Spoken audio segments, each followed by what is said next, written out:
EMS, what's your emergency? My wife is laying in the bed. Her lips are blue, hands are cold. It was just before midnight here in the small town of Hewitt, Texas, on the outskirts of Waco. Beloved minister Matt Baker comes home to find his wife unresponsive in their bedroom. Their 2 young daughters asleep in their beds. Matt calls 911. Are you in there with her right now? Is she conscious?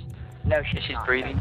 Did you see what happened to her? No, I do not know. The ambulance is on the way, okay? Are you right beside her right now? Yes.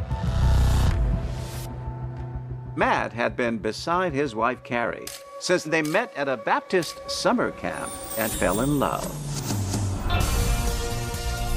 I was the assistant director and she was one of the camp counselors. And from day one, we kind of hit it off. Carrie fell head over heels. She told the family that she'd met a good Christian boy and she'd fallen in love.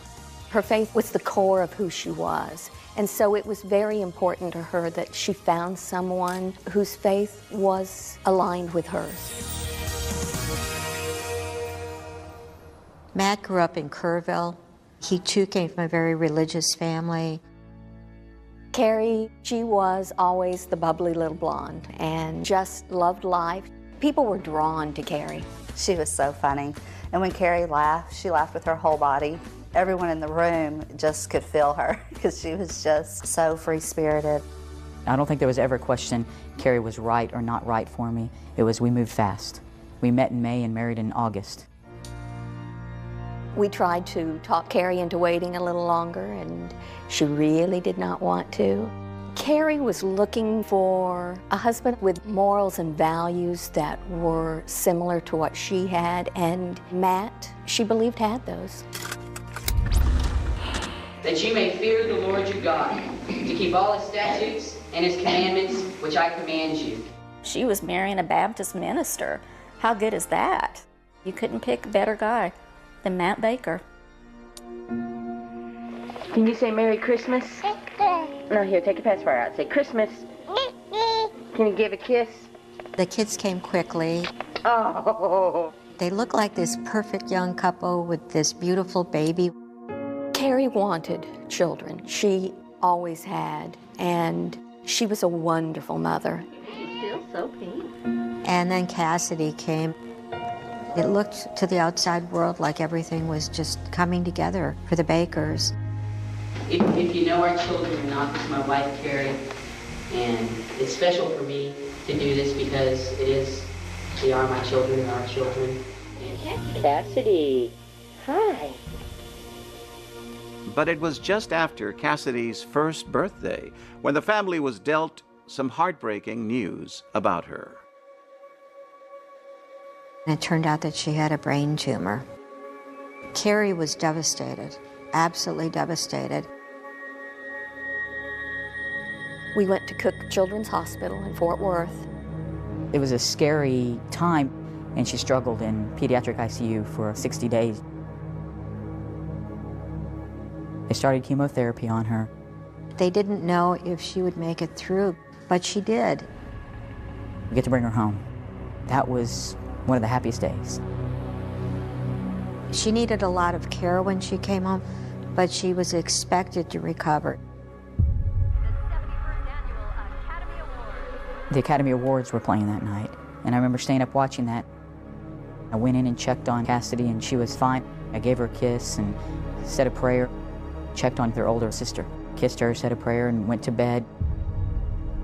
A little while later, he got back up and went and checked on her a second time. This time, he started screaming. Carrie jumped up, ran into the room, found Cassidy, and she wasn't breathing at all. I yell at my wife as I'm taking her out of the bed, and I put her on the floor and I begin CPR. She calls 911. They brought Cassidy to the hospital, but they weren't able to save her. Cassidy died.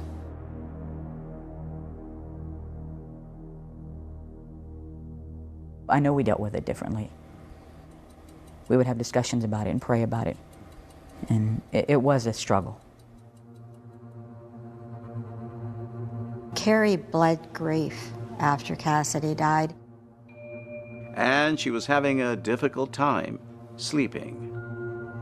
Carrie had been taking over-the-counter sleep aid since Cassidy died. She could not calm down at night without sleeping pills. She started writing journals, and she just poured out incredible sorrow. She thought she saw Cassidy wherever she went. It was horrible. What helped Carrie, in addition to her faith and her family, was she saw a grief counselor for a year. She talked things through. The death of a child always puts a terrible strain on a marriage. Carrie really fought to keep that marriage together. She loved Matt. She wanted it to work out. I just told Carrie that men and women often grieve in different ways. In time, the Bakers and their daughter tried to move ahead with their lives. It was a year and a half after Cassidy's death. Carrie found out that she was pregnant. Carrie said that the baby was coming by the grace of God. There was definitely a fear in my wife that I had not seen before. A fear of what if. I lost one, what if we lose another one? I can't handle that. She loved her girls, and she was so strong for them. Cassidy's life was cut short, but she had them. The four of them looked like this perfect little family. You would think, oh, look, they just have it all. EMS, what's your emergency? Almost exactly 7 years after the death of her daughter, Cassidy, Carrie is now seemingly lifeless on their bedroom floor while her husband works to save her. Do compressions first, okay? Just keep doing compression.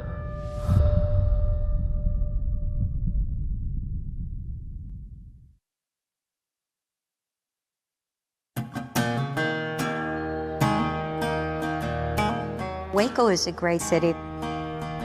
It's very religious. You can't walk a block without seeing a church. It's small enough that most people are just a degree or two away from knowing everybody else. Hewitt, Texas is a suburb of Waco.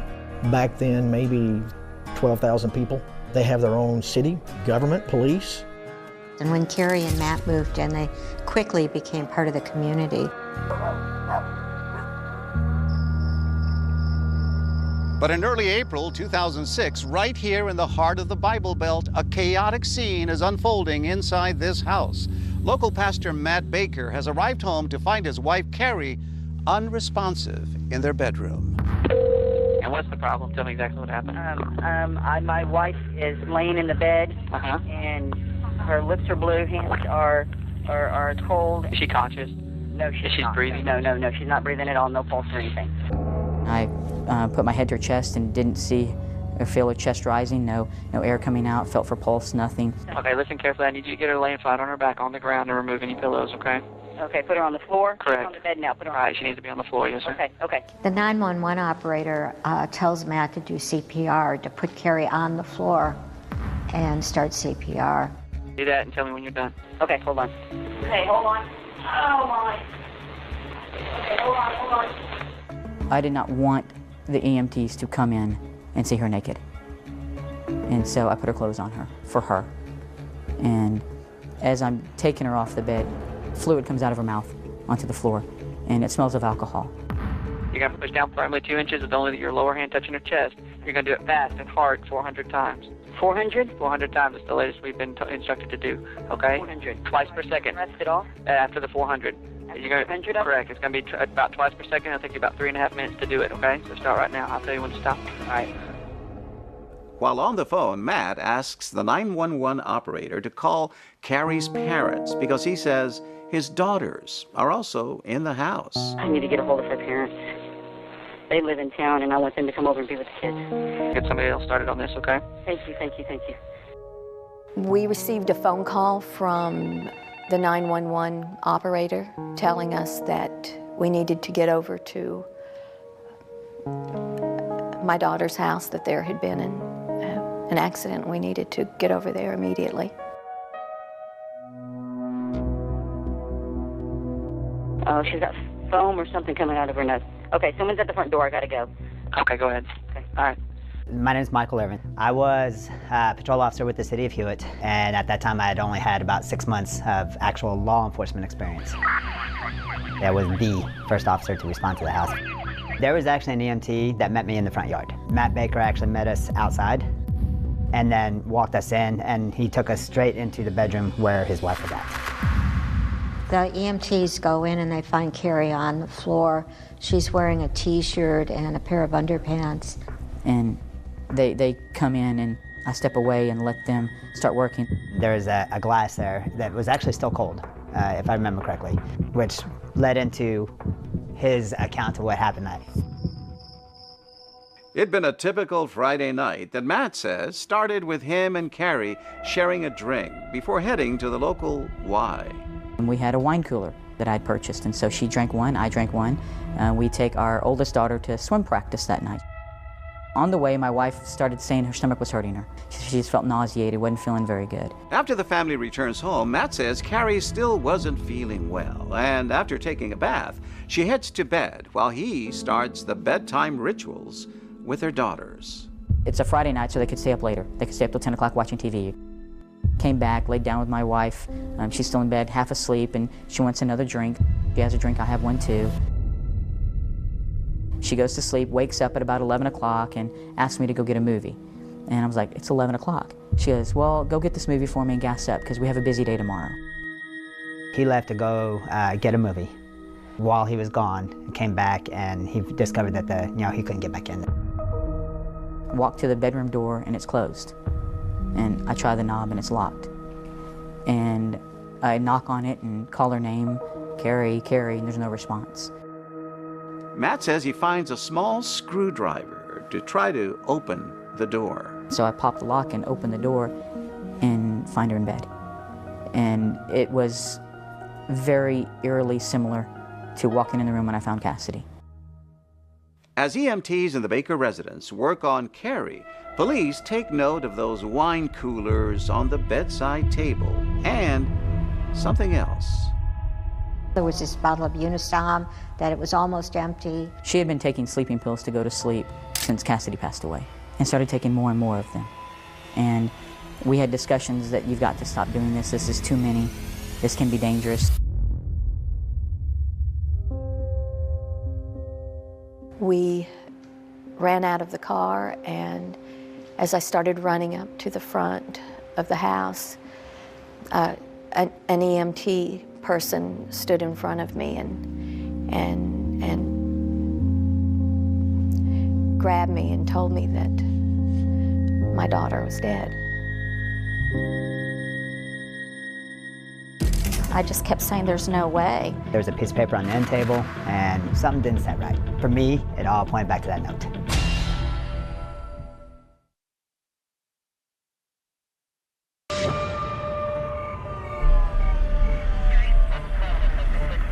A frenzied scene has been unfolding in the middle of the night at the Baker's home. Matt Baker's wife is dead, and there's a note. On the bedside table, there's a suicide note. That was the first time that the word suicide entered my mind. I had no idea at that moment what had happened. In the note, there was reference to Cassidy. Matt explained to me that Cassidy was their daughter. And it's a very difficult time for Carrie because of the anniversary of Cassidy passing away. The first person I remember showing up after me, I explained all the things that Matt had showed me, and I took a step back. In Texas, in small counties where they don't have medical examiners, the justices of the peace decide what happens when there's an unexplained or a sudden death. I do remember in that phone call, it was Judge Martin. They told him they had a suicide note and they had alcohol and that they had pills. And Billy Martin did not order an autopsy. It was classified as a suicide based on the preliminary investigation and what they saw at the scene. Police involvement at that point is done. Carrie Baker's family and her church community are shocked by her suicide. I hurt for her. I hurt that someone hurt enough that they made that choice. We're just trying to put one foot in front of the other and get through this. This is...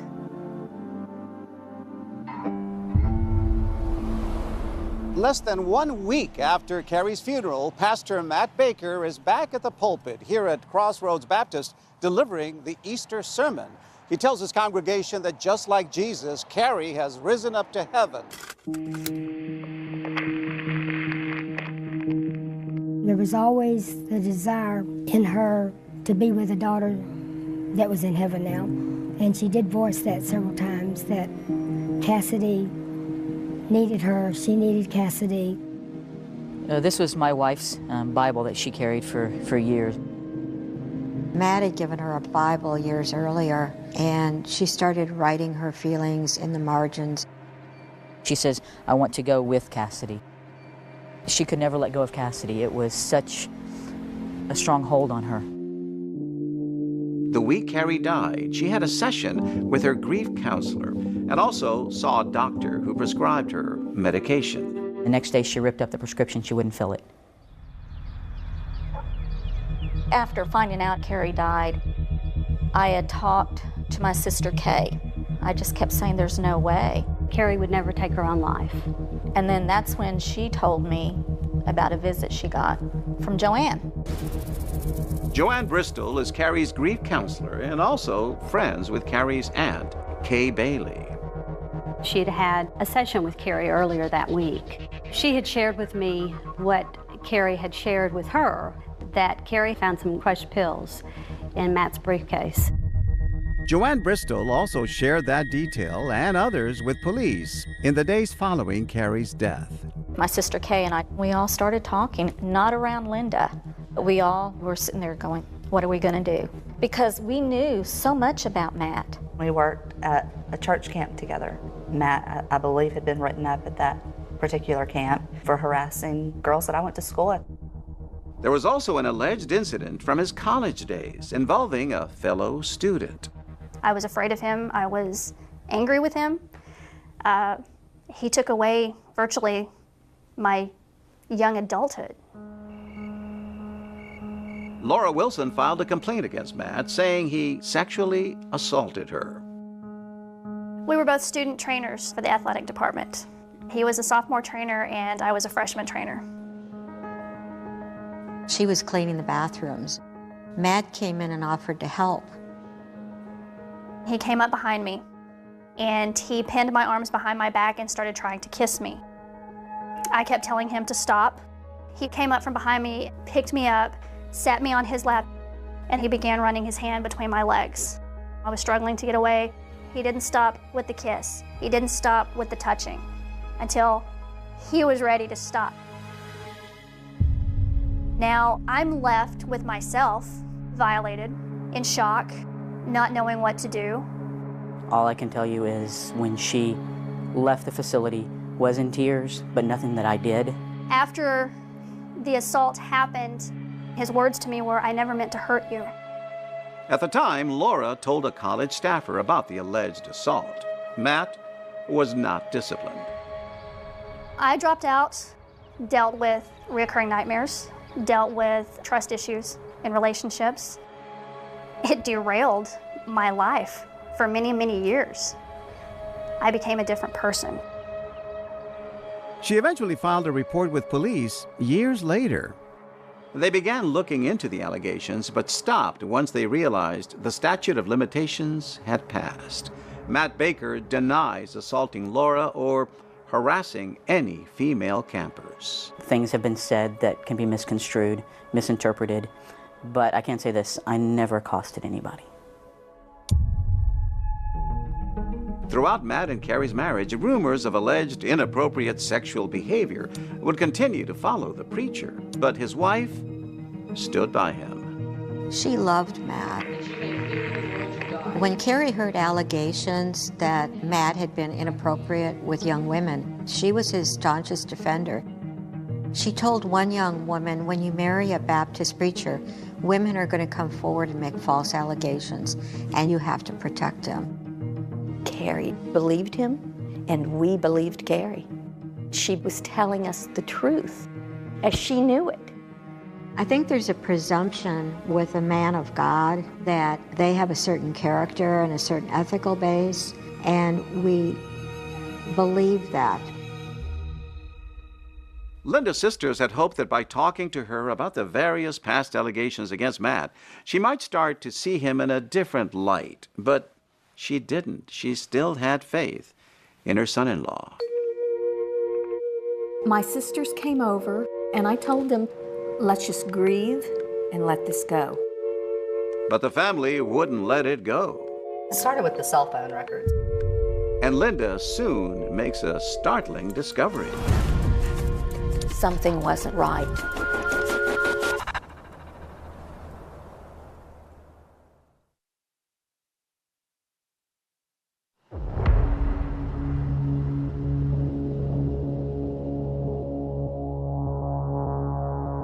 Over the years, since her daughter Cassidy's death, Carrie Baker was in and out of counseling, dealing with her grief, especially around the time of year when Cassidy died. Anytime you got close to the anniversary of the death of Cassidy or her birthday or holidays, there was definitely a deep sadness. But there was more going on that year. There was the fact that she was uncertain about her relationship with Matt. She sensed that something was very wrong. After Carrie's death, Linda's sisters sat down with Linda and said, we don't believe that Carrie committed suicide. While Linda may have still been processing her daughter's loss, her family's emotions had quickly turned to suspicion. I remember Nancy saying, Linda, have you ever considered that perhaps Carrie didn't take her life? I remember stammering and saying, oh, what are you talking about? Murder? We don't think Carrie killed herself. We know she didn't. The family decides to tell Linda what they say they learned from Carrie's therapist. Carrie had shared with her that she'd found some crushed pills in Matt's briefcase, and she was afraid that Matt might possibly try to kill her. She said, I think Matt's trying to kill me. And then she started laughing and she said, oh no, Matt would never do that. But at the same time, I thought, this would make more sense because I knew that Carrie would never take her own life. I think if truly Carrie went and said that and was fearful for her life, the counselor should have done more and didn't. Looking back, I think it was a scream, the first scream in a series of screams that took place that week of, I'm hurting more than you think I am. Murder, I mean, that's just not something that I could wrap my head around. I needed time to think, to process. This was too difficult for me to be able to discuss. But then shortly after Carrie's death, Linda says she began to notice Matt was keeping her granddaughters away from her. No more babysitting, no more invitations to school events. At that point, she started to feel a little different. What was going on here and why was this happening? Linda remembers Matt and Carrie's cell phones were part of her family plan, so she decides to have a look at the phone bill. The first really odd thing she noticed was that Matt had continued to call Carrie's cell phone weeks after Carrie had died. It made no sense at all, and then it all started to click. Matt's given Carrie's phone to someone. And I think you said calling all angels, but we all went over to your house. You said, we need to get together and talk. At that point, Linda started to think that maybe her sisters were right, and maybe they really did need to look into this. It started with the cell phone. And I immediately figured out it was Vanessa Bowles. Vanessa Bowles was the daughter of the music minister at Crossroads Church, where Matt was the preacher. The relationship really started between my wife and her. They became friends. Vanessa had a little girl that reminded Carrie of the baby she had lost. There were only 3 young families in the church that had small children, so we naturally just kind of congregated together because we had similar interests. We were friends. Vanessa would later describe in a recorded interview how she says the friendship evolved. So I just got divorced, and it was nice to have someone, to talk to, who was in a pastoral position. And she gives her explanation of why she has Carrie's phone. We were starting to talk and become friends. Then I said, don't call my cell because my mom pays for my meds and I don't want to run over during the day. I've done that many times before. And he was like, well, I still have Carrie's phone, so I can give that to you. Maybe Matt was simply seeking comfort in the friendship of a fellow churchgoer. But for Linda, those phone bills had set off alarm bells. Linda went to the Hewitt Police Department. She showed them the phone bills, but they weren't interested. This was a done case. It was over as far as they were concerned. That's when Linda said, I need my angels over here. I would email them. I would go, good morning, angels. She would always tell us, you need to do this. You need, and here's your assignment for today. We're investigating. We did. It was nonstop all the time. The assignments Linda gave out involved going through the garbage. And Charlie was doing some digging right alongside her angels as well. She researched whether overdosing on a sleep aid could have really killed Carrie. And she questioned Matt about those alleged crushed pills. I talked to Matt about the crushed pills. My wife said she found him in my briefcase when she was looking for a pen. She said, well, did a kid where you work put him in your bag? Matt claims that, unknown to him, some kids at work may have been spitting out pills into his briefcase. But that seemed odd because the pills didn't look like they'd been spit out. What he said couldn't have happened. And so Kay called Judge Billy Martin to find out why he had ruled Carrie's death a suicide. I talked to him about the suicide note, and he mentioned it being signed, and I said it was not.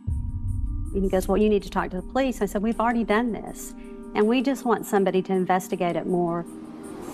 And it was about that time where Matt's story no longer made sense. There were inconsistencies, outright lies, and we needed more answers. So following the family's urging, police bring Pastor Matt Baker in for questioning. Well, I just want to sit and talk to him. Questions needed to be asked, and questions needed to be answered.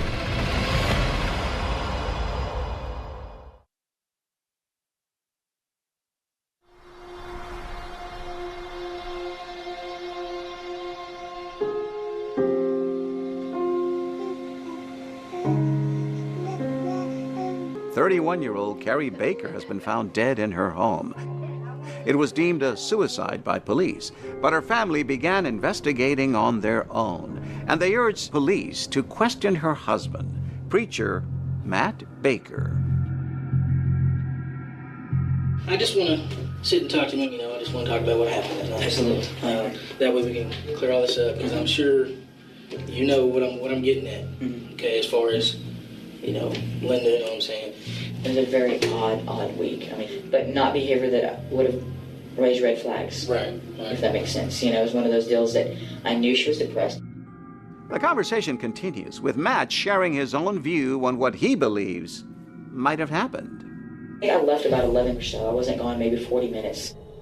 You left the house and went down to the gas station? I wasn't even gone long at all. Okay. And so, and that was a strange thing about it, is I question where she would have taken the medicine. Personally, this is my opinion. I don't think the medicine is what killed her. I think she threw up into her mouth, but was knocked out enough and choked on it.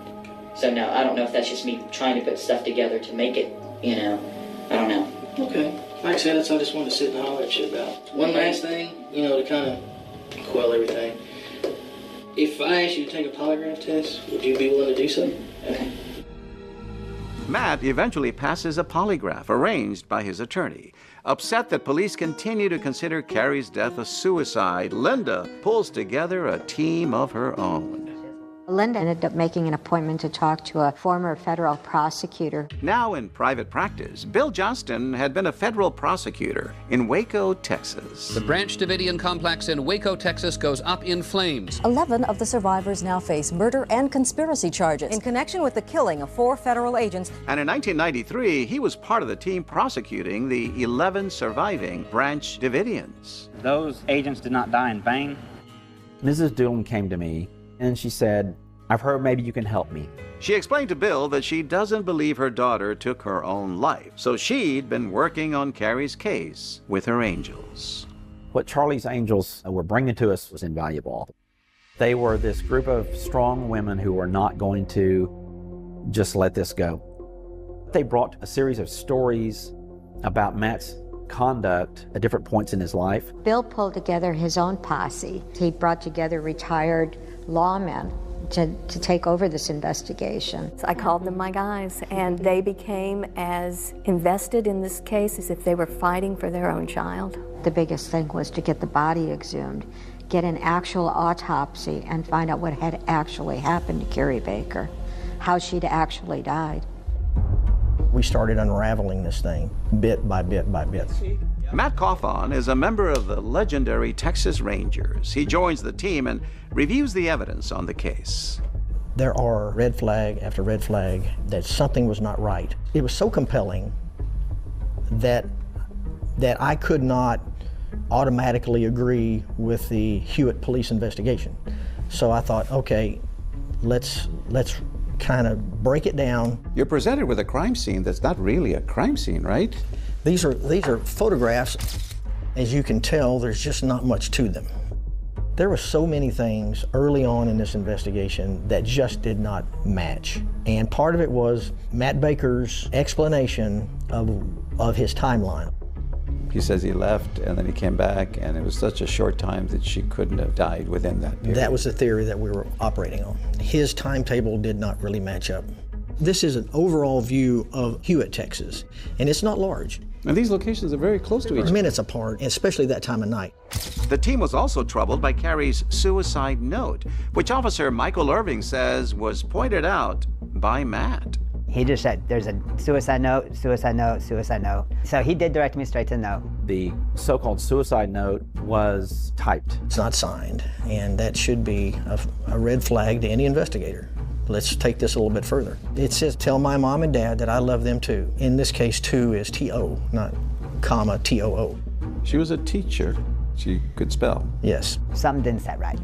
And for me, it all pointed back to that note, that suicide note. I didn't speak up. At that time, I've been a police officer for 6 months. If I could go and turn back time, there are a lot of things I would have done differently. Was there an autopsy done initially? There was no autopsy done.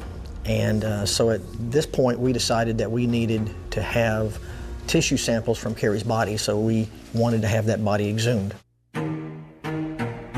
At the time of the Hewitt police investigation, they concluded Carrie had died by suicide of over-the-counter sleep medication. One of the tasks that Linda took on for herself was investigating Unisom. She found that it would have taken a great deal to have caused Carrie's death, and that she wouldn't have died quickly. We came up with clues that made us believe that perhaps there were prescription medications given to her without her knowledge. Nearly 4 months after Carrie's death, the Texas Rangers, in conjunction with Hewitt Police, are able to get Judge Martin to sign an order allowing for the exhumation of Carrie's body. As we gathered information from various sources, determined we need to go that route. By this time, we were working pretty closely with a detective at the Hewitt Police Department. It was critical that they had an autopsy. We had a lot of circumstantial evidence, but we needed some scientific evidence. Something that a prosecutor can hold in their hands and say, okay, now we may have something here. What else would the Charlie's Angels of Waco and their investigative team learn? A photograph was found on Matt Baker's computer. He tried to delete it. We didn't know if she might have even been involved. Was Carrie's death a terrible tragedy or something much more sinister?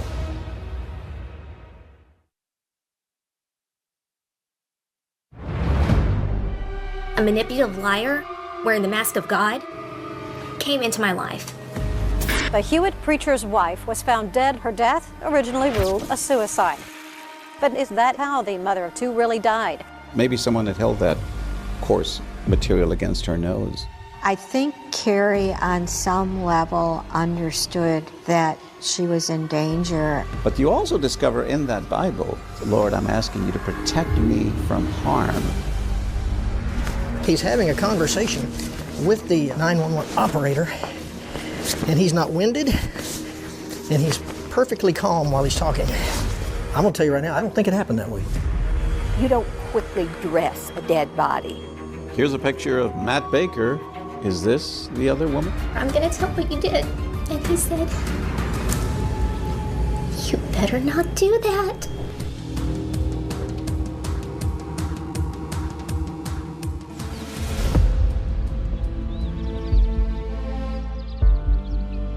Sometimes faith can be used to manipulate and to control people. Preachers, the good ones are great. The bad ones have the most power of anybody. I knew that Carrie would never take her own life. We will fight for the truth. Could Carrie have been murdered? The Hewitt police, now collaborating with Texas Ranger Matt Cawthon, who's been working with Carrie's family, obtained an order to exhume Carrie's body. And the autopsy results are now in. In her muscle tissue, there was a presence of Ambien. And that was huge, huge. And at the time of her death, she didn't have a prescription for Ambien. No. The autopsy now lists Carrie's manner of death as undetermined. Now you're in undetermined land, now you're in a mystery, now let's solve the mystery. Bill Johnston and his team continue to dig, now taking a closer look at those few crime scene photos. What's this? This is a picture of Carrie's arm. And what you're seeing here is you're seeing the beginning of lividity, the purplish color from the pooling of the blood. You know, when the heart pumps, it pumps through the veins and the arteries. When the heart stops, everything settles to its lowest point. It's gravity. We have lividity set in the body, and that takes time. And this was a problem with Bill Johnston and his team. And so we found the person who wrote the book on crime scene reconstruction, Tom Bevel. The first responders from the medical field are saying that lividity either was setting in or set, which in that time frame, that's a problem. So this is their home right there, right? Yeah, this is their home. So if he leaves his house at 11, 45 to 55 minutes later, lividity could not have been set in as it was in the photographs, all right? Cawthon and the team believe that Carrie was likely dead before Matt Baker left his home. So if Carrie's suicide was a homicide, how was she killed? The photograph showed something more. In one of the photographs, there is a small abrasion that is to the bridge of her nose. We surmised that this was very likely done using a throw pillow off of a couch. It was kind of a coarse material that very likely could have caused an abrasion. Indicating that maybe someone had held that coarse material against her nose. That's right. The abrasion on Carrie's nose, it's not noted in the autopsy, but the presence of the generic form of Ambien is. So Bill Johnston wants to look into Matt's digital trail. He sues Matt for wrongful death and obtains access to his computer records. A month before Carrie's death, they discovered Matt was on the computer searching for the term overdose by sleeping pills. I did search that. I did research to see, can you overdose? Is that even a possibility that I need to worry about? My wife overdosing on sleeping pills. As they continued to go through the computer, they found where he tried to buy Ambien, had moved it into a cart to purchase it. And that bit of forensics in the computers now hard linked into the toxicology forensics. Our theory became, the Ambien in the wine cooler, he got her sleepy with that so he could later suffocate her. That was our theory. And remember those writings in Carrie's Bible about Cassidy? Well, those were written years earlier. But there was a recent troubling entry dated just 5 days before Carrie's death, which says, I feel like I have so much worry. Lord, I'm asking you to protect me from harm. I am not sure what is going on with Matt. What does that indicate? It's ominous. It's almost like she is afraid of him. Looking back on it, they were predictive. I think Carrie, on some level, understood that she was in danger, and she didn't realize that at that point that he was involved with somebody else. During this investigation, we got a clue from a woman who worked in a jewelry store and said within a couple of weeks after Carrie's death, Matt Baker comes into the jewelry store with a woman, and they're looking at engagement rings. No, we were not. One of our rules for our kids was when they turn 6 years old, they can get earrings. And so we began looking for jewelry, earrings. Here's a picture of Matt Baker. Is this the other woman? This is Vanessa Bulls. She was the other woman.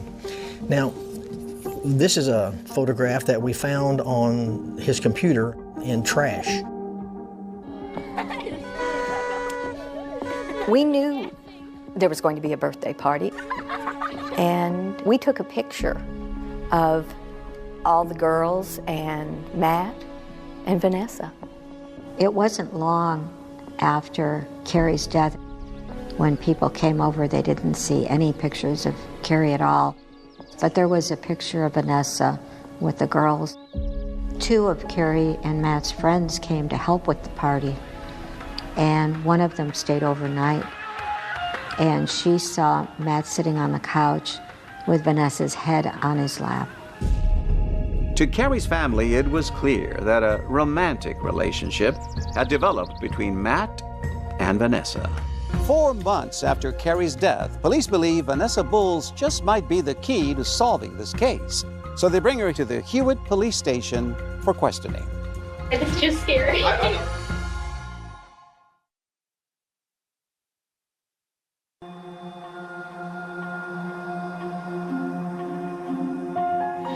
Sorry to keep you waiting. Like I said, I'm going to ask you some questions about that, Carrie. Okay. This doesn't mean that you're honest, okay? I'm sorry, this is just scary. I know. 4 months after Carrie's death, Vanessa Bulls, the woman who appears to have become romantically involved with Matt Baker, is now sitting at the police station, answering questions about how that relationship unfolded. Every once in a while, he started calling just to chat, just kind of asking about my divorce and, you know, kind of saying how, like, God would work everything out. How long was that it took it to progress to him calling a couple times a day? I want to say a couple of weeks. I'd be lying if I said it wasn't nice to have someone who, you know, had 2 daughters and would possibly, you know, be the dad to my child. Sure. Having an affair that predated the killing, that would be big evidence. Did you ever meet him romantically? No. Never? Okay. After, yes. After his wife passed away. Okay. Because I didn't think there was anything wrong. 2020 obtained emails, never before broadcast, that show Carrie and Matt's relationship unraveling in the weeks before Carrie's death, at the same time as Matt and Vanessa's phone calls start to heat up. She sensed that something was very wrong. In one of those emails, Matt blames Carrie for Cassidy's death, writing you wanted her to be pain-free, and then telling her your prayer was the one that was answered. That made her angry, and she was going to leave him. I suggested they get counseling. Back in that police interview, Vanessa, who at this point had broken things off with Matt, seems open to believing he could have murdered Carrie. Do you think that he had anything to do with her death? I think anything's possible now. The Hewitt preacher's wife was found dead in her home. Her death originally ruled a suicide. But now, nearly a year and a half later, a judge has set a hearing to try to determine if that is how the mother of 2 really died. A formal inquest into Carrie's death was held, but in the end, the justice of the peace, who initially declared it a suicide, made the same determination that the autopsy had made a year earlier. That Carrie Lynn Baker's manner and cause of death shall be recorded as undetermined. So what do you do? And at some point, we have to do what we think is right.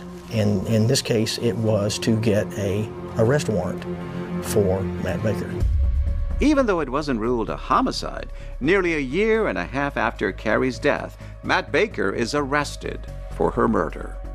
Matt Baker is accused of drugging his wife Carrie with sleeping pills and then suffocating her with a pillow. There's no way that he could take a life. And I know my sons, and I just don't believe he could do that. And we have breaking news for you now from the McLennan County Jail. Matt Baker could be released any time now. His $200,000 bond has been paid in cash.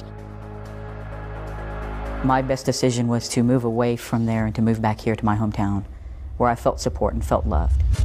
And it's in Kerrville, about 200 miles from Hewitt, that our cameras catch up with Matt and his daughters. This is a little bit of everything. They have a cafe where they take flowers and they crush them up and pretend it's chicken noodle soup. Don't be embarrassed. 2020 gets a glimpse of life with their father Everything to do is play with my dad. after losing their mother. Each have their own, Mine, hers. you know, and they separate pants from shirts. I pick mine and then he picks hers. But I have to okay hers. Yes. Why? Because she likes spaghetti straps. But I don't wear them to school. I'm not allowed. And during this last year, he was a single parent, working and taking care of his girls. They emotionally attached to their dad very strongly, the younger one especially. This is my favorite toy because it used to be my dad's when he was a little kid. Once Matt was released, he went on kind of a press tour. He tried to tell the world his side of the story. Would Matt Baker have the nerve to actually interview for and do a photo shoot with Texas Monthly? Yes, he would. Pretty much anybody who wanted to talk with him, Matt Baker had an open door. Tonight on 2020, was it suicide or murder? The story goes national, and Matt Baker sits down with 2020 for an interview. He proclaims his innocence and denies he had an affair with Vanessa Bulls. It was a friend, it was a very good friend, but there's nothing there now. I don't believe in adultery, I don't believe in divorce. The problem was that for him was that he changed his story a little bit every time he gave one. Matt tells 2020 that it was the police who found that suicide note. One of the police officers found it and handed it to me, and I held it in my hands for a brief moment, and I looked at the first line, and I handed it back and said, I can't read it right now. But listen as Matt refers to that suicide note in his 911 call. My wife is laying in the bed, and her lips are blue, hands are cold, and there's a note that says, I'm sorry, basically. And there's no way I could ever have hurt my wife. I loved her. She's the mother of my children, and I missed her, and I did not hurt my wife. We felt validated with the arrest, but I'm going to tell you right now, all the arrests in the world mean nothing without a good prosecution. The Texas Rangers made an arrest on the case, and the case was then transferred to our office. And I believed that Matt had killed Carrie, but I didn't feel like that we had the proof to take it to a trial and get a conviction. If you get an acquittal, it's over. 6 months after Matt Baker's arrest, the murder charge is dismissed after prosecutors failed to indict him. It was frustrating, but I mean, we knew it would take time and we weren't going to stop. People started running around town with bumper stickers that said "Justice for Carrie." "Love trumps evil" was underneath it. We had truth on our side. We had God on our side. We had Bill Johnston, and we were going to continue civilly. But his story was not adding up anymore. You wouldn't have left those two girls there if you didn't think it was safe. And would Matt's account of what he says he did when he found Carrie check out? He's not winded, and he's perfectly calm while he's talking. I'm going to tell you right now, I don't think it happened that way, John. I just don't.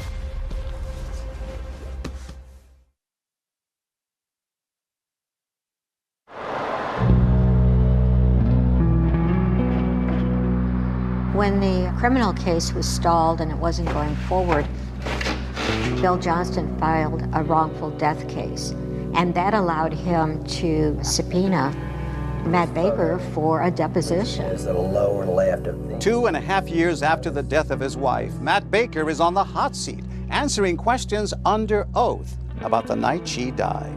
About 10:45-ish, a little before 11, she asked me if I could run a couple of errands. Now, had she sort of refreshed herself and gotten awake and got forward thinking by that time? It was still kind of that half awake, just talking, but still kind of real drowsy.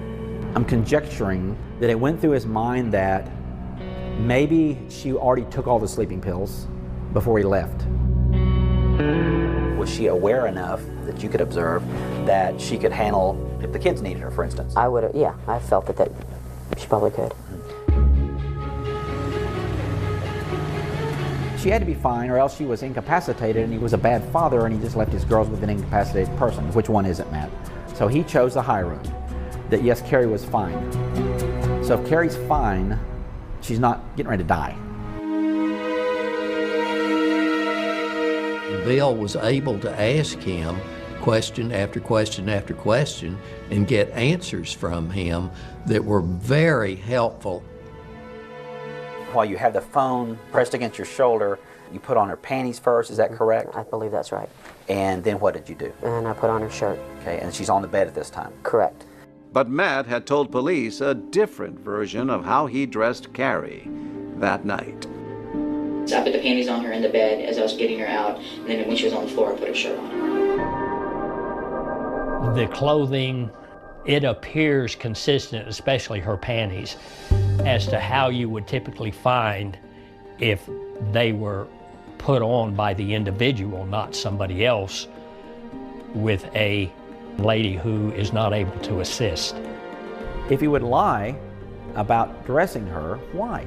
And he wanted to explain their body was cold by saying she was nude on top of the bed, as if she would have aired out, cooled off.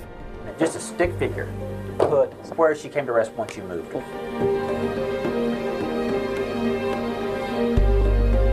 How difficult was that to move her? I guess at the time you don't even think about it. You just do what you have to do. We wanted to know if Matt's story holds up, so we asked Texas Ranger Matt Cawthon to put it to the test with a dummy roughly the same weight as Carrie's at the time of her death.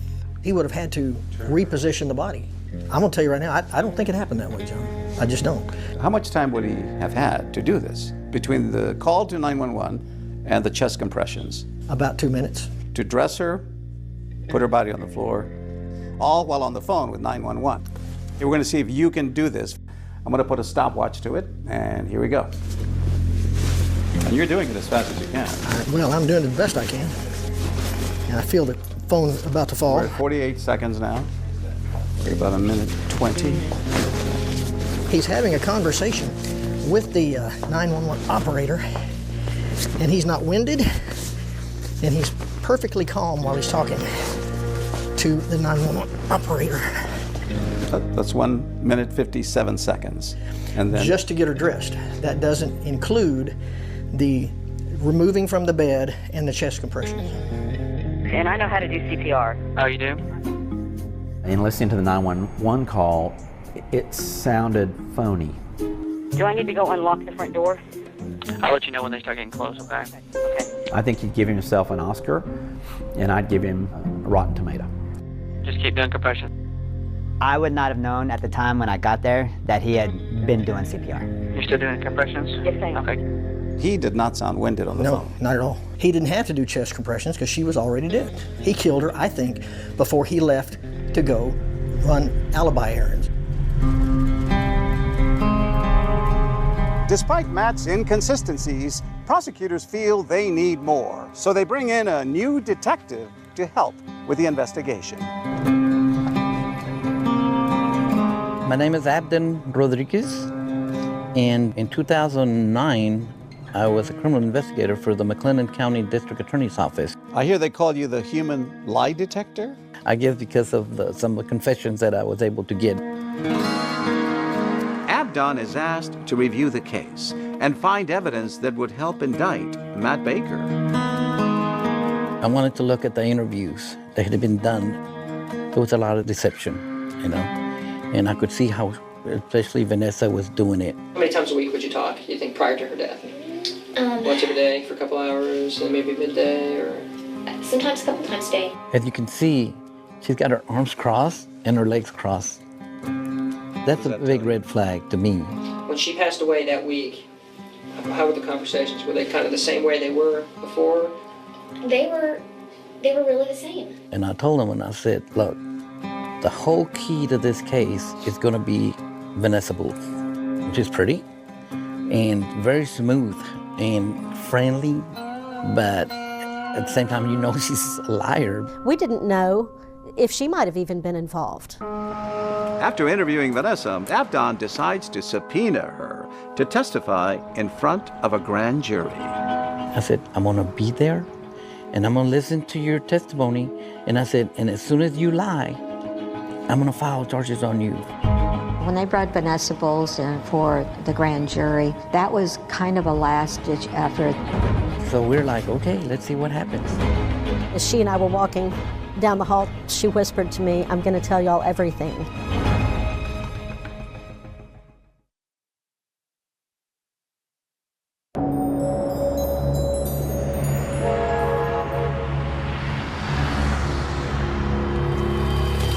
Behind closed doors, Vanessa Bull's grand jury testimony is the last step in getting Matt Baker indicted. A former preacher charged with the murder of his wife. Finally, Vanessa's testimony is the smoking gun. Yes, it was. It was. She had everything we needed. The civil case was dropped at that point in order to let the criminal case continue. Matt Baker is charged with first-degree murder, accused of drugging and suffocating his wife, Carrie, and making it look like a suicide. He pleads not guilty. Now, 4 years after his wife's death, Matt Baker is on trial for her murder. That first day of the trial, the gallery was full. We have a lot of people here in the gallery today. True crime author Catherine Casey was in the courtroom every day. I followed this story from the first time it hit the Texas newspapers. It was just so fascinating that this had unfolded, especially in Waco, in this city that's just dominated by religion. Prosecutors began poking holes in Matt's story from that night, starting with a 911 call and his claim that he performed CPR on Carrie. We're going to go ahead and do compressions. You're going to do it fast and hard 400 times. 400? 400 times. Did any police officers arrive before you? I was the first one there. And what did he tell you? He pulled her off the bed and put her on the floor in order to do CPR. And what was his demeanor? Very calm. Did that strike you as odd? Yes. Even as a police officer, I would not be as calm as he was that night. There was no way that in that period of time he was able to move her, dress her, and was doing CPR while he was having this conversation. He wasn't sweating. He did not seem to be in any type of physical distress. The computer expert found incredible evidence regarding searches, regarding suicide, regarding sleeping pills, and regarding Ambien, which became critical. Can you tell the jury what was extracted from the muscle tissue of Carrie Baker? We found 3 different drugs, phentermine, diphenhydramine, and zolpidem. And then zolpidem, and its common name is Ambien. We never were able to determine where he got the Ambien from. But we were able to determine that he was going to these websites and that he had gotten as far as putting Ambien in a cart. Defense attorney Guy Gray pointed out that there was no evidence that Matt actually ordered Ambien from that website. They went through the process of looking at it, but it was aborted and no purchase of Ambien was made. Correct. Yes. No further questions.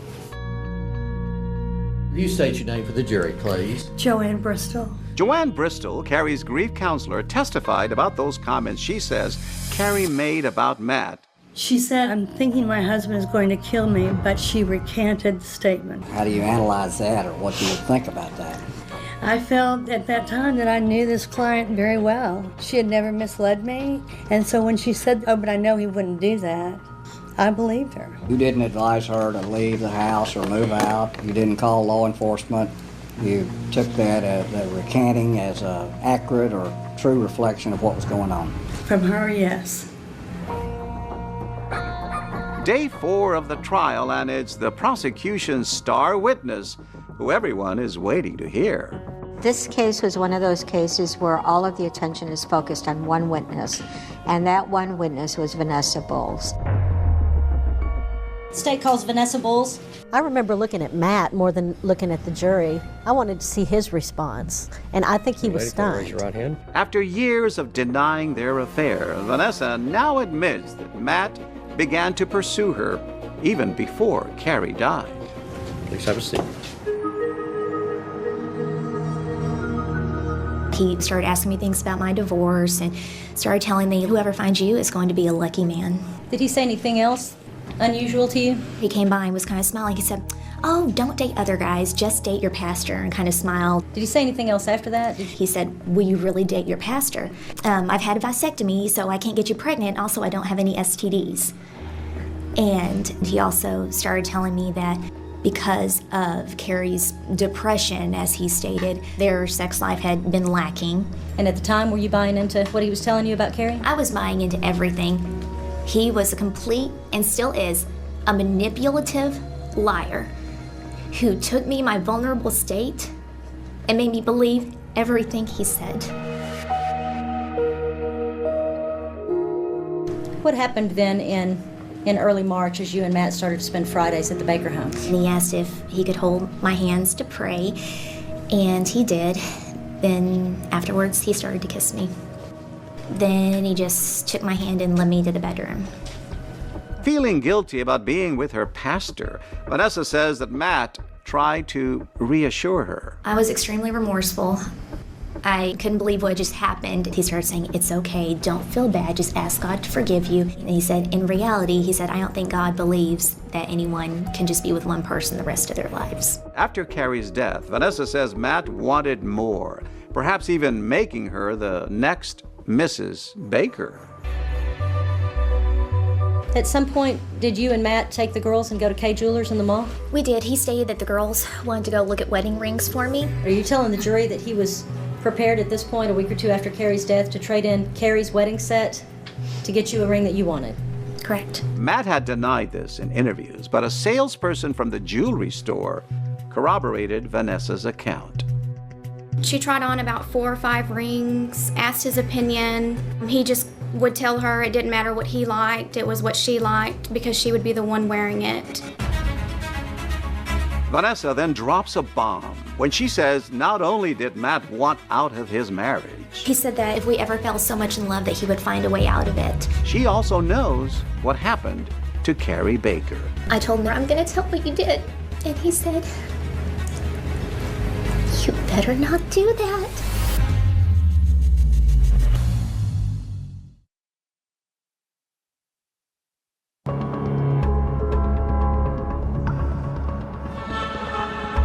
Vanessa testifies that Matt was openly plotting Carrie's death. At what point did he start talking about planning her murder? It was sometime mid-March. He said that, you know, she took sleeping pills every night, so maybe he could make it look like she overdosed on sleeping pills. Vanessa Bowles talked about how Matt had ruminated about all the different ways he might kill Carrie. He talked about making it look like she had hung herself. He talked about tampering with the brakes of her car, maybe doing a drive-by shooting. What I saw from Vanessa's testimony was a man who was much more evil than even I believed he was. She testified that Matt planned to kill Carrie with a tainted milkshake and then craft a suicide note. 1 to 2 weeks before Carrie's death, did he tell you that he had in fact tried that? He did. He sent an email and said she took a sip of it and said that it tasted like lead. And so then he said he took a drink and said, oh, well, the ice cream must have been bad. He mentioned that he would leave a note, and he said that he would type it. And I said, that's never going to work. You're going to be caught. And he said, oh, no, she types everything. Did he say something else about what he believed other people thought about her mental state? Oh, he said that no one would question it because of how depressed she was. Vanessa stuns the courtroom when she says Matt Baker told her how he killed his wife. He had gotten big horse pills. He said he emptied out all the contents and put crushed Ambien in them. He said he handcuffed her to the bed and started kissing her and touching her all over until she fell asleep. Then he said he got the pillow and put it over her face. What did he say happened next? He said that he thought she was dead, and he just said she just took one big gasp for air, and he said, oh, and then put the pillow back on her face, except he did this with his hand to be sure that he suffocated her. He didn't even feel enough remorse when he realized that she was still alive to rethink it. He just wanted to finish the job. He said he typed out the suicide note, printed it, got her hand, and he said that he ran her hand all around the sides of it and put her fingerprints all over it. He said that he set everything up, locked the door, and left. What was the reaction in the courtroom to Vanessa's testimony that not only did Matt Baker kill his wife, but that he had been planning it? He had planning it, and the things that he did, people couldn't believe it. I think the more surprising thing was that they couldn't believe that she's up there telling all this. So you knew that Friday, April 7th of 2006 was the day that he was going to try it again? I knew he was going to try it then, yes. All right. And you didn't report that to anybody? No. Vanessa says she had second thoughts about Matt and the cover-up of Carrie's murder. Not only had I known about this and not done the right thing, in truth, who would believe me? He was a preacher. And so I felt like I was stuck. She then chose to break it off with him. I decided that I didn't care what he told me anymore, that we didn't worship the same God. So I called him. I told him, I never want to see you again. And he became irate. He started saying, came into my life. And this testimony is going to put him where he needs to be. It's now up to the jury to determine where Matt needs to be. Folks, we can't protect her from harm. The only thing now we can do is give her justice. Then turned and pointed to Matt and said to convict this murdering minister and find him guilty for one reason only, because he is guilty. The indictment says there's got to be facts of drugs and a pillow. And the only way you can get those facts is by believing Vanessa Bulls. And she is just not credible. I think a lot of people struggled with Vanessa. I mean, she had done horrible things, but I think it really helped her credibility when she was on the stand because she didn't try to fade her own culpability. I think Vanessa was absolutely the key to the case. They've reached a unanimous verdict, is that correct? Yes, sir. We, the jury, find the defendant, Matt D. Baker, guilty of the offense of murder as alleged in the indictment.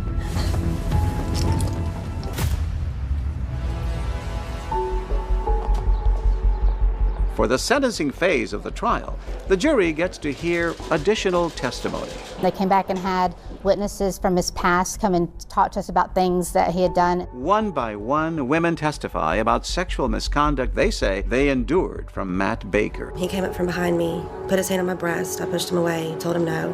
He tried to kiss me, told him no. I remember having to use all my strength to try to keep him off of me and from taking my clothes off. Including Laura Wilson, the student trainer who worked alongside him in college. He took his hand and began running up my thigh and between my legs. I think as a jury, to see, what all he's been doing since he was a teenager made us 100% feel like that we had definitely made the right decision. The jury sentenced Matt Baker to 65 years in prison. And finally, Carrie's mother has a chance to confront him directly. I'm talking to you, Matt, today, okay? You haven't looked at me in almost 4 years. Can you look at me today? So what does Matt have to say from behind bars?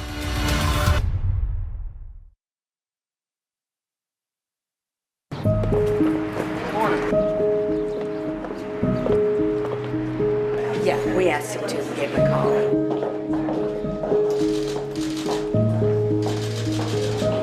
The sentence of the court that you be confined for a term of 65 years.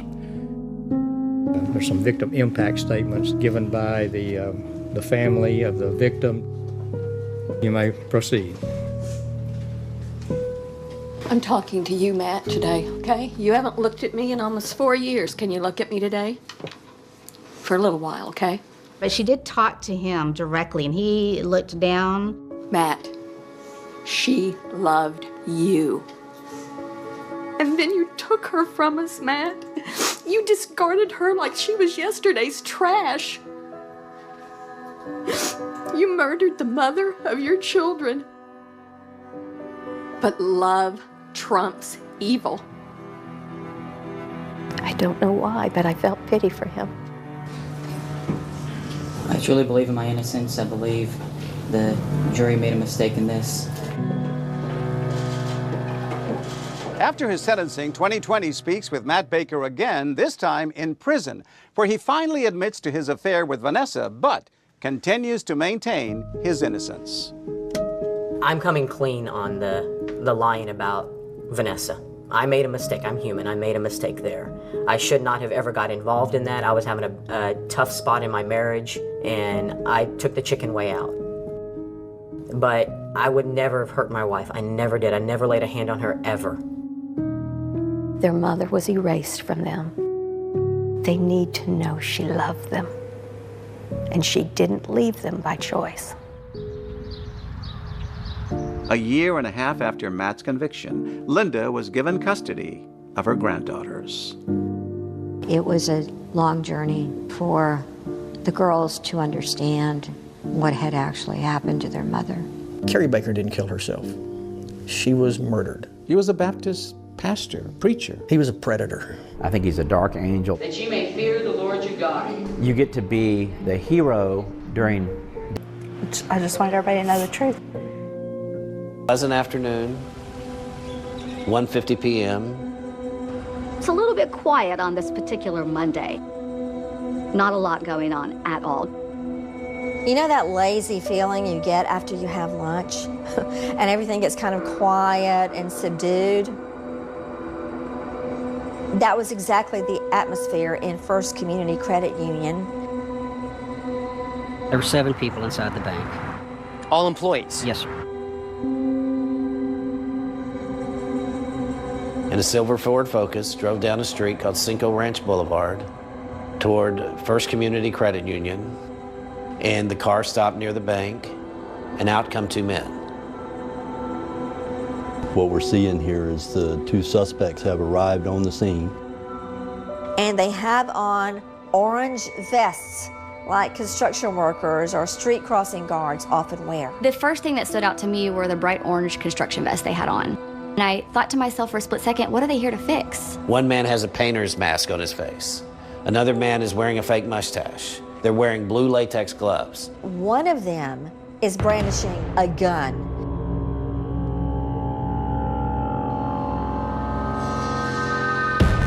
This is a bank robbery. Give me all your money. Hands up, this is a robbery. The older suspect, he takes control of the room. He's got the weapon. Immediately, the younger suspect hops the teller counter. When he jumps the counter, that's a takeover robbery.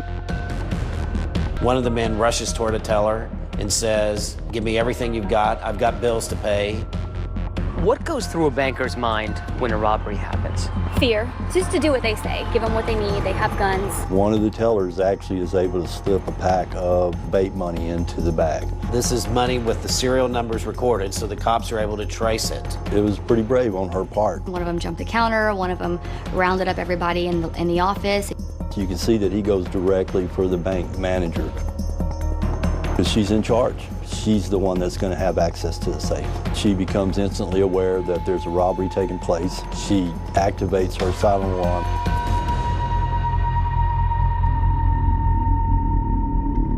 Several of the tellers were actually still on their lunch break back in the break room.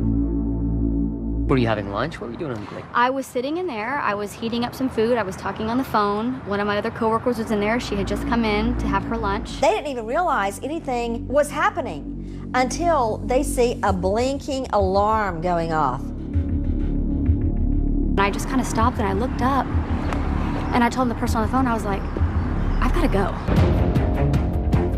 They get everybody together in the safe room and they order them to open the safe. The only thing that tripped them up, they were so flustered they couldn't get the combos right to open the safe fast enough. Do you remember the thoughts that went into your mind as soon as you realized that this is real, this is happening? To be honest with you, I wanted to go out because I didn't know what was happening. My heart was racing. I felt a pit in my stomach. I felt scared for my coworkers. They asked somebody where the back door is. Head straight to the back door, out the back of the building. Little did they know that they passed right by the break room where these other 2 employees are monitoring the situation. Like a bolt of lightning, ran right past the break room, out this back door. As soon as they busted through that door, the alarm sounded. So this door right here is the back door of the bank, and this is where they busted out the door. That moment it hit me. They just robbed us. It took everything I had to remember, oh my God, look out the window and look for them.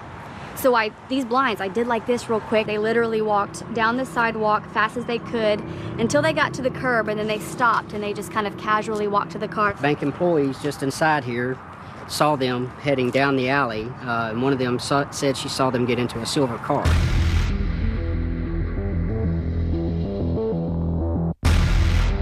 Which was the car parked over here. And this is the first time we get the description of a silver vehicle. And they're gone. What seemed like 30 minutes was, I believe they were in and out in less than 3 minutes. Because they knew exactly what they were doing. They had done this before. And a successful bank robbery is completed. When you heard that this bank had been robbed, were you at all surprised? I was, because we'd had a previous bank robbery here about 6 months prior, and I was thinking, well, that guy's in jail. Who's robbing it now? That detective and other Texas lawmen I interviewed for this story had one question. Who were these guys brazen enough to knock off a bank in the middle of the afternoon during bank hours? And investigators immediately try to find eyewitnesses, noticing that there's a chiropractor who works right next door. He had noticed two men wearing contractor reflector vests as if they were simply taking a break. They were sitting right there next to my back door. Like against the wall? Yeah, they were actually, Yeah. They were actually right here. And that's unusual for anybody to be sitting here in the middle of the day. So I said, hey, how you guys doing? And they said, fine. And I told the little guy, I said, nice mustache. And he kind of giggled a little bit. Could you tell that the mustache was fake? Oh, it was fake, yeah. Oh, you could tell. And then the FBI actually came back, and they're the ones who told me that those were the guys who robbed the bank. A closer look at the older bank robber reveals that he's got a walkie-talkie. Because of the walkie-talkie, we believe that there is someone on the outside of the bank giving them a hand. So they had those trash bags. How much money did they actually get put in there? A little over $29,000. It's a pretty good haul. I've had bank robberies where they've had $3,000 or $4,000 total. Can you imagine what these employees went through? Oh my goodness.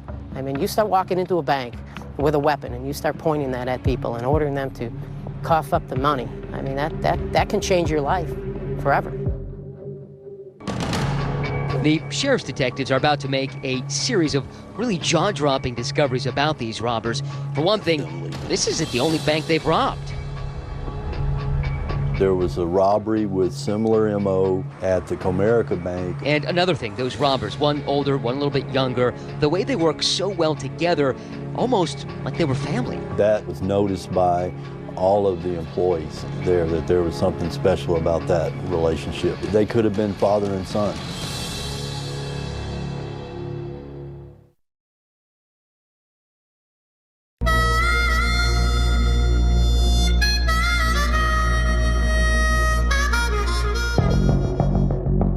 The quest to identify the people who robbed the bank in Katy, Texas, the robbers with a family resemblance, sparks curiosity even among the most seasoned detectives. Our only thought was, we got to find out what this story is. It'll eventually lead from the Lone Star State all the way to the Pacific Northwest and back in time to when a man named Scott Catt met Beth Worrell. Scott and Beth grew up 40 miles south of Portland in a picturesque town called McMinnville. Beth was a champion swimmer. Scott played on the football team. She came home and told us that she'd met this wonderful, blonde, handsome cowboy. Beth was, very, very loving, good mommy, terrific mother. She kept him sane. She knew how to bring him back from some of his crazy times. They lived in a nice house with 4 bedrooms. They had 2 beautiful children. Life was good. And then she got sick. She went for a regular mammogram, and she called me and said they want to do some more tests. I remember going from crying to laughing to crying to talking about going wig shopping to it's all going to be okay. You have a 2-year-old and a 5-year-old, and I think we were really positive that it was going to be just a bump in the road, and that wasn't the case. She didn't live long after that. It just went rampant through her. Do you have any memories from your mother? Just one, when she was sick. I just remember her being carried down on a stretcher, bright orange. It was the brightest orange I've ever seen in my life. That's it, just that one memory. That's all I remember. Doesn't sound like so much fun. No, but I still have that image of her in my head. I can still see her. Even if she was on a stretcher, I could still see her face, which is cool. In the years after Beth died, Scott goes to pieces. He begins drinking, he's doing drugs, he falls into a depression. He does let alcohol get a hold of him. He turns to cocaine. He begins to slide and lose his footing. But somehow, despite his life falling apart, he manages to hide it all from the kids. To his credit, Scott picks up where Beth left off. He's playing the role of mother and father and doing a very fine job of it. My dad was right there for everything. It was always just us three. He cooked for them. He cooked lavish meals for them. He was the president of their swim club. We go before school, we go after school, swim meets on the weekends. I mean, it consumed our life, but we loved it. We were part of a team. It was our swim family, and my brother was always there, and he was my favorite person in the world, and he still is. We were very close. My sister is the only consistent thing I've had my whole life, and I'm the only consistent thing that she's had too. I can just look at her and know what's on her mind, what she's worried about.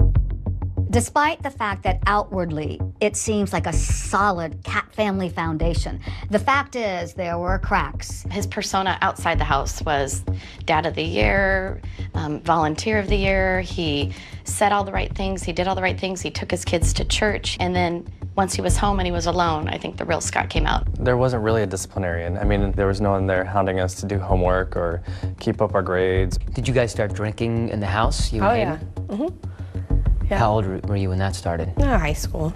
And then he told me he got his dream job in Texas. A Texas recruiter calls him and says there's an engineering job with a Houston area oil company. So many bad memories here, he wanted to get away from it. It would be a fresh start for everybody. And no matter how good Scott's jobs are, it always feels like the family is just a little bit short of money. And so Scott goes to his son Hayden with this insanely outlandish idea. Hey, we're gonna rob banks together. He says, I made a decision that this is what I want to do. I want to rob banks for a living. When he approached me and said, would you be willing to do something to get some money more illegal than selling drugs? And I said, yes. Your father says, I have a plan to rob a bank. Shouldn't your first reaction be, are you crazy? Looking back on it, I can't believe that wasn't my first reaction. Why did you go along with it so easily?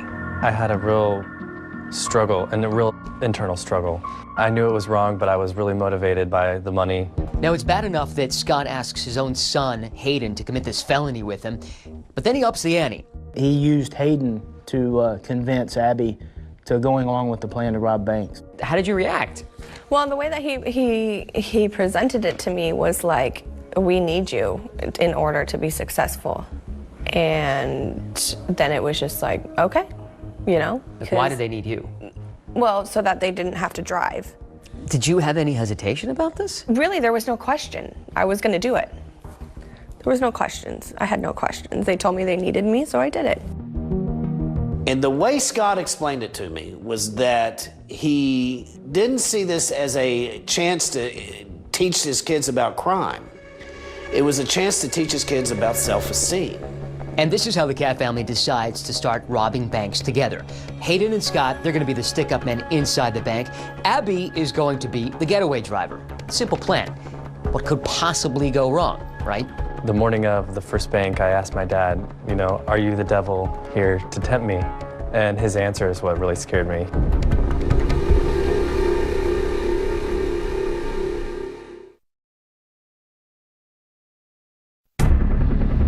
In Katy, Texas, just outside Houston, Scott Cat has recruited his two kids, Abby and Hayden, to join him in the family business, robbing banks. A father who is a structural engineer, 50 years old, his 20-year-old son, and his 18-year-old daughter, both of whom look like classic American kids, and somehow he had recruited his own children to be his accomplices. No one had ever thought of that before. This is the only one I've heard of. Well, it's the only one I've worked. When Scott first came to Texas, he called Hayden and said, I love Texas. There's a bank on every corner. These are big banks. They're beautiful banks. There are banks after banks after bank.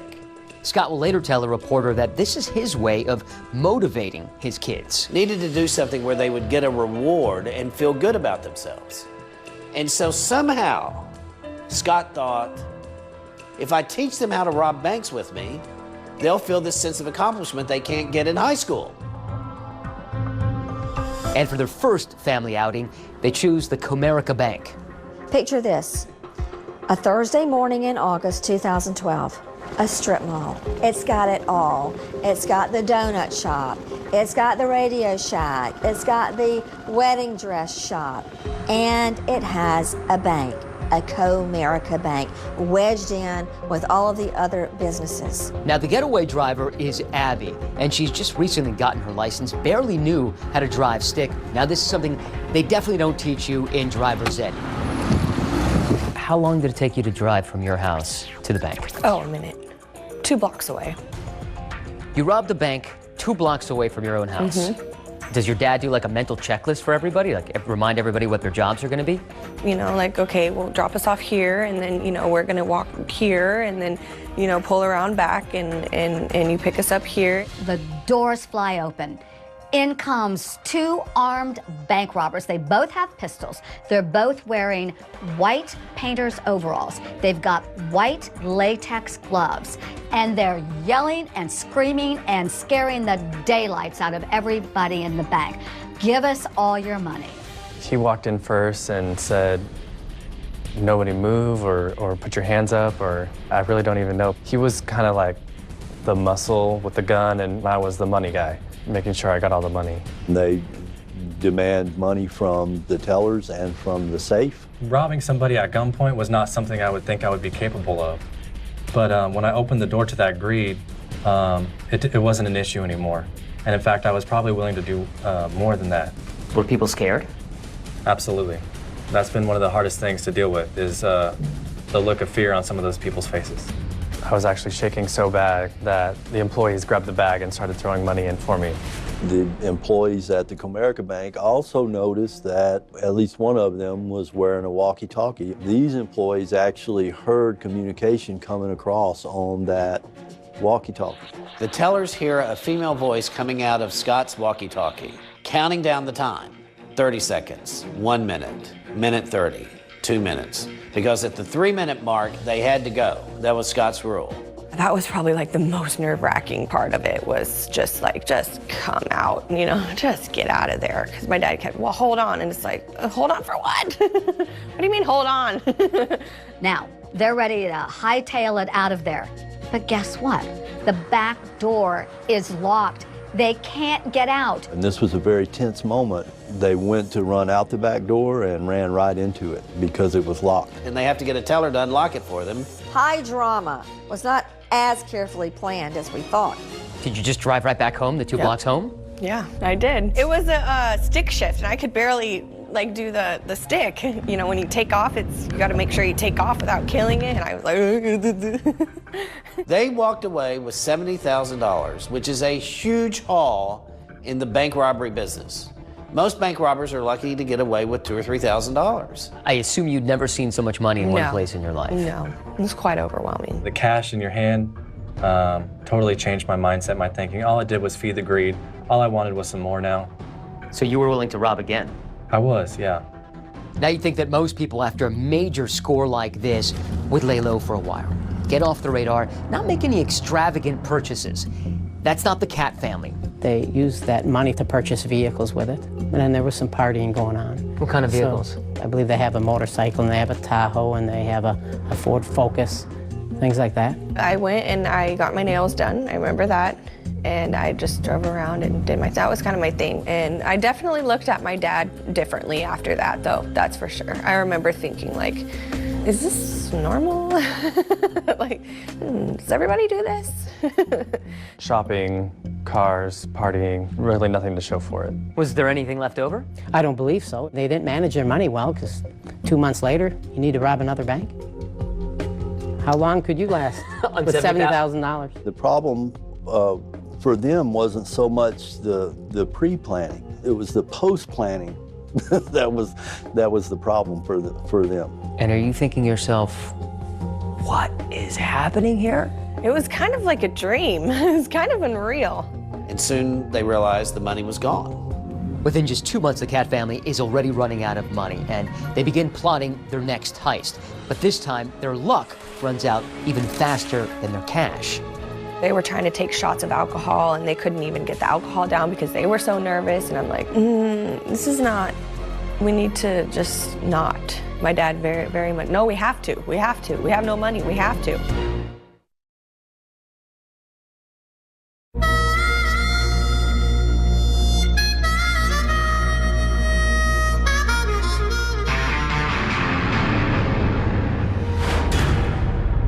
After the Comerica bank robbery, the robbers walked off with $70,000. And in no time at all, it was all gone. So imagine you're a father who has just pulled off a bank heist using your 2 children. You might say to yourself, wow, what did I just do there? You'd think maybe that's what Scott would have thought. Oh, but no. He had no inclination to keep his kids out of it. He thought they were a great team. So they start looking around, and what do they see? They lock in on the First Community Credit Union. Why this particular bank? Well, there are a number of reasons, but one of them is the bushes right in front of the bank that block the view from the street. So after you robbed the first bank, your job was to go scope out the second bank. What was that like? I was very nervous to do that because I felt like everybody knew what I did. Everybody could feel why I was in there, could feel my vibe, and that was super scary and nerve-wracking. When any of us walk in a bank to cash a check, whatever, we're caught on camera. Surveillance cameras actually capture Abby on her stealth reconnaissance mission of this bank. Let me tell you, she is not opening an account. It's Abby Cat doing a little recon before the robbery. We wanted to know some of the details going into it, I guess, about how we were going to enter and how we were going to exit. And when she gets back, she, her brother, and her father sit down and essentially draw up maps to use as a guide for once they get inside the bank. Now, the next step in the planning is to change their disguises. They swap out those white painter overalls that they used in that first robbery for something else. Some reflective orange vests, some mustaches, glasses, hats. They were doing some construction in the area, and that was our disguise, I guess, to maybe walk around and mill about a bank without drawing too much suspicion. So it seems a safe bet would be to purchase those contractors' reflective vests. So Abby and Hayden go to the Home Depot. And you chose Home Depot because? Proximity to our house. And you didn't think that someone could trace that? I didn't think there would be anyone following up behind us. And like Scott did on the first robbery, he had Hayden, the night before the second robbery, go out, steal some license plates from a car in a adjoining parking lot, tape them to the license plates in the car they were going to use to hide the real license plates, but to be able to rip them off as soon as they could when the robbery was over. Now it's the day of the robbery, October 1st, 2012, and as they prepare to leave the house, Abby says her gang is not exactly brimming with confidence. They were trying to take shots of alcohol, and they couldn't even get the alcohol down because they were so nervous, and I'm like, this is not, we need to just not. My dad very much, no, we have to. We have no money, we have to. Were you scared? Yes, I was scared. It's just something you just like want to be over with. Do you remember feeling nervous? You know, I remember feeling nervous and anxious, a lot of adrenaline. Did you announce that it was a robbery? We did. We would shout something or yell something initially. It's definitely not like the movies, or at least that ours wasn't like that. Were people scared? Absolutely. I remember a few people's face still. Total shock. Terror? Yeah, they were scared, terrified. Hayden jumped behind the counter and then asked for the money to come out of the different tills. Scott was able to get the employees huddled into the bank vault, and they removed some money out of the bank vault as well. In just moments, they've come in, they've gotten the money, they're out. They head out of the credit union, and of course, Abby is ready and waiting. My dad's just like, go, go, you know. And he was saying, don't go too fast, right? Oh, yeah. He did not want you to speed. Yeah. By the time we got on the highway, he was fine. He relaxed a little bit, and we drove home. You guys went home, you had a pile of cash in the house. Yeah. Sure, you could keep doing this, right? You didn't get caught. Yeah. In their minds, they made a clean getaway. Little did they know how many things they did wrong. They thought they had pulled off another perfect crime until they got home and realized that one of the license plates that had been taped on had fallen off somewhere. It was found in the alley, laying next to a dumpster right where Abby had been parked. The license plate had Scott's fingerprints on it. Why didn't you just screw the new plates on? That was for being able to remove them quickly. So smart, but not smart enough. Sure. Then the second mistake they made was in the planning. They had no idea that bank employees were still having their lunch in the break room. And as they were watching the closed circuit TV, they were actually writing down a description of the bank robbers. But the biggest clue of all is something that a very astute police detective spots as he's going over that surveillance tape. I mean, it's so small that you wonder that anybody noticed it at all. He's looking at those reflective contractor jackets, and he notices, well, they look like somebody just took them right out of the package because they have nice creases in them. What did that mean? That they were just purchased. And we were able to isolate those vests at Home Depot. The purchase of those vests were made with Scott's debit MasterCard, and it wasn't a stretch to get him identified after that. Then they looked at the Home Depot security video of the purchase made, and they saw that it wasn't a Scott Cat. It was a young man and a young woman. But they don't know who those two people are on the surveillance tape. Now we use the modern day tools that cops like to use, and one of them is social media. Cops look for Scott Cat on Facebook. And on Facebook, they saw Scott Cat's photo with his two children, Hayden and Abby, who looked exactly like the two purchasing the orange vests. Suddenly, Detective Martin had the entire Cat family sort of at bay. Did you think that that would be the thing of everything that gave you guys up? Not even a little bit. They go back and look at more video, and they find Scott Cat buying painter's mask. So at that point, they've got it all. A man and his two children are now in custody tonight, accused of robbing. It wasn't until they took the Katzes into custody that the police really realized how horrible a father Scott really was. Abby called and she was yelling at me. I'm in jail and I need $10,000 to get me out of here. Get me out of here right now. And I said, you have to get that money from your father. She says, he's the reason I'm in jail.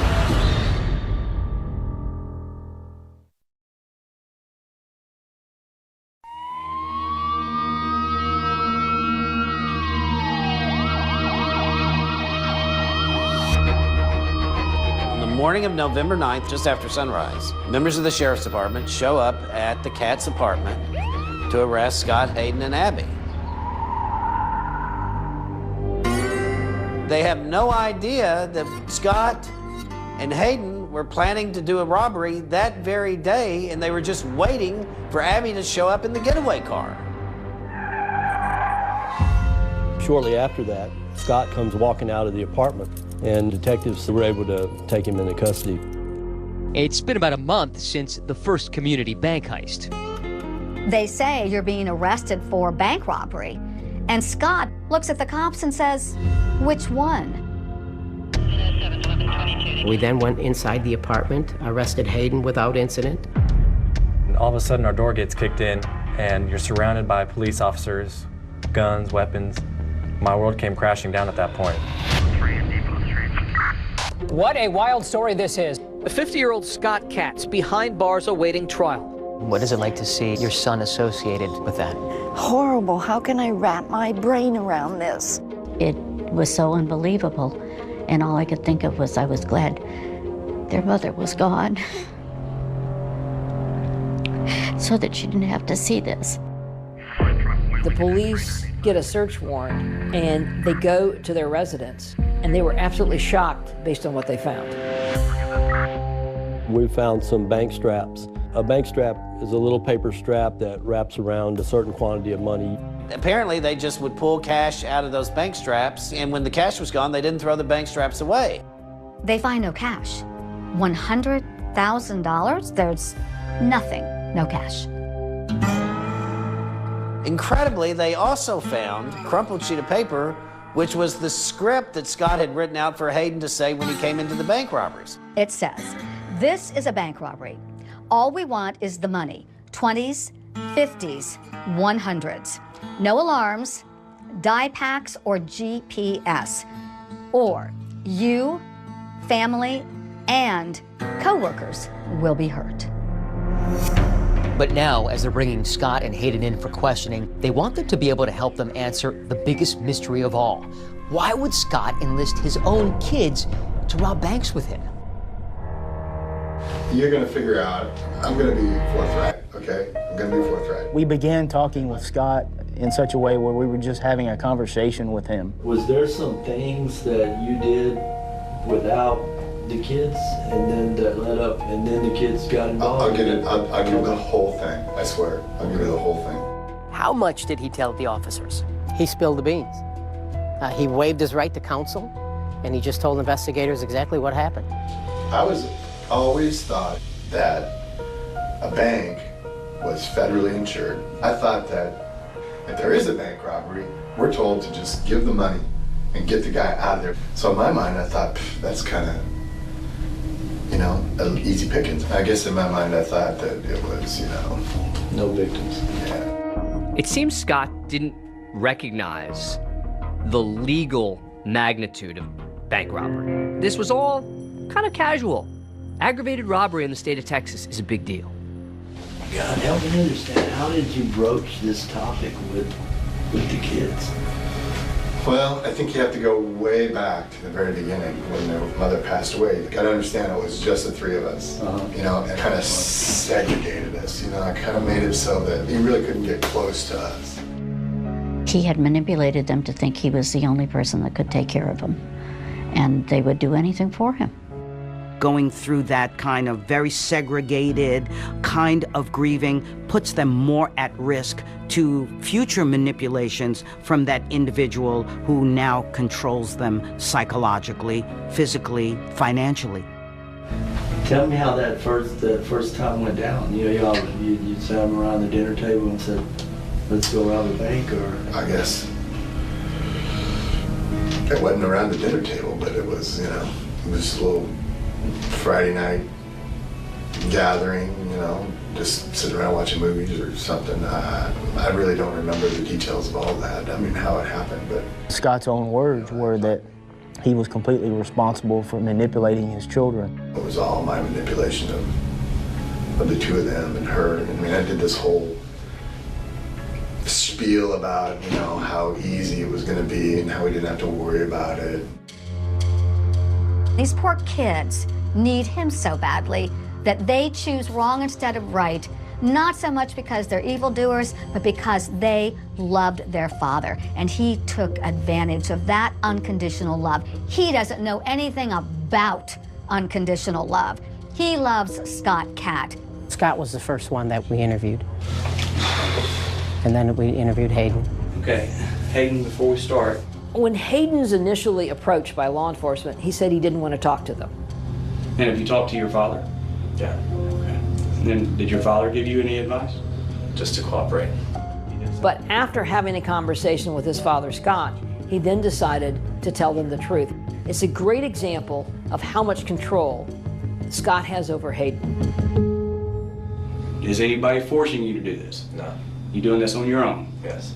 Because you want to cooperate. Is that right? Yeah. Okay. How did it feel to confess?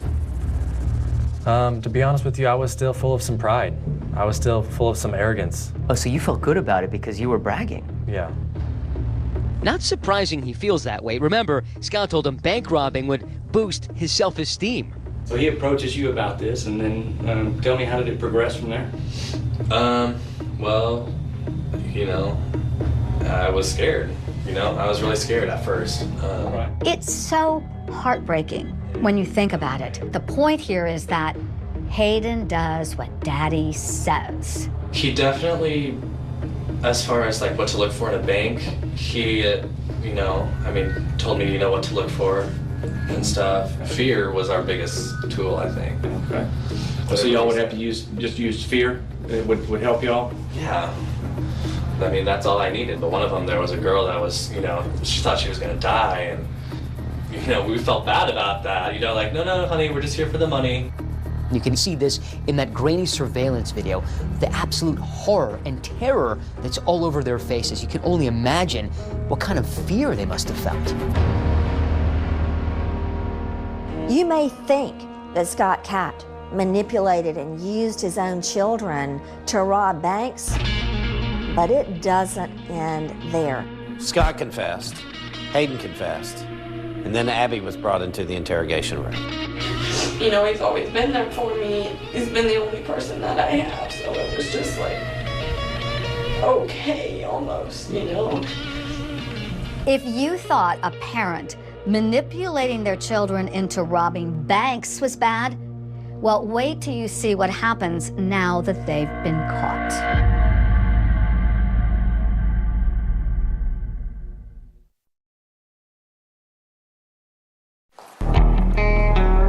You hear of bank robberies every day. The Geezer Bandit. Barbie Bandits. And they're a dime a dozen. But it is very rare that you hear of a father reeling in his own children to rob banks with him. A man and his 2 children accused of robbing banks. It made for great headlines. The family affair, all in the family that robs together stays together. Oh, son, if I didn't know better, I'd say that was you. The family stole thousands of dollars. Abby Cat drove the getaway vehicle. People were fascinated with Breaking Bad. What the hell is wrong with you? We're a family! I think they kind of see some of the same thing with this particular story. How did such an ordinary-looking, normal family turn into bank robbers, waving pistols and driving getaway cars? And you're asking them to do time for you. It says it right here. Where did you get this?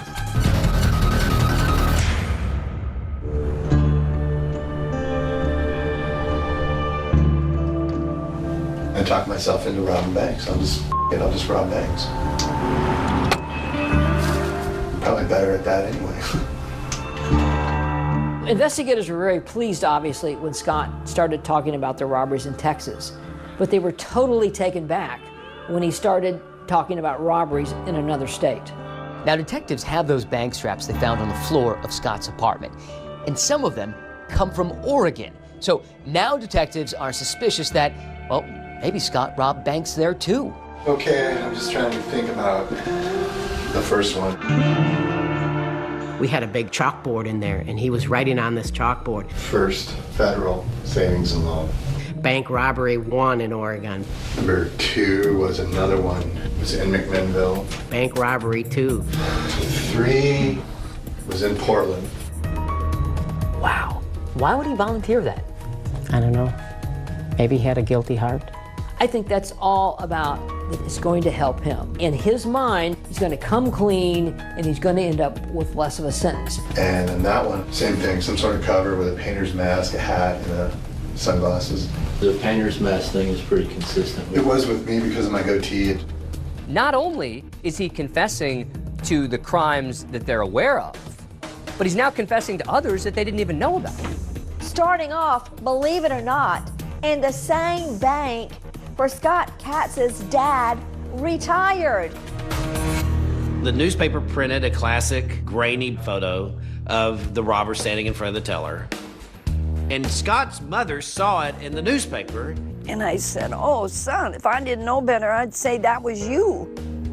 And he grabbed the paper from me, and he looked at that. I remember so vividly, and he said, yeah, it does, kind of. And that was it, no more conversation. And you had no idea that he was doing this in Oregon and then that he was doing this in Texas. I swear to God. I got lucky on that one. If I'm surprised about anything, it's the fact that he was able to, remain undetected. You would think that someone in his hometown would have known him.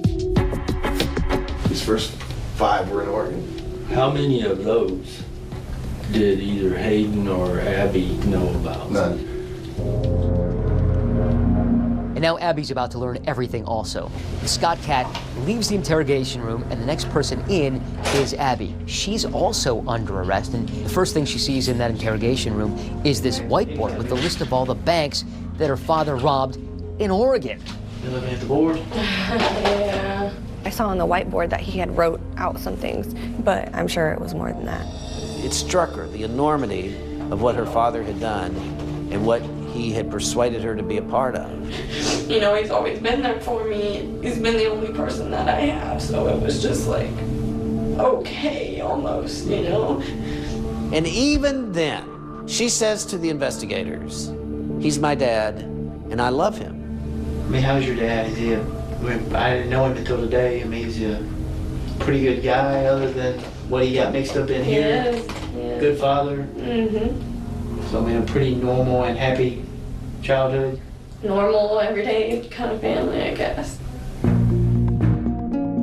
despite the horrendous things that a parent can do to a child, in so many circumstances, that child will still find a reason to believe in that parent and to make an excuse for that parent no matter what.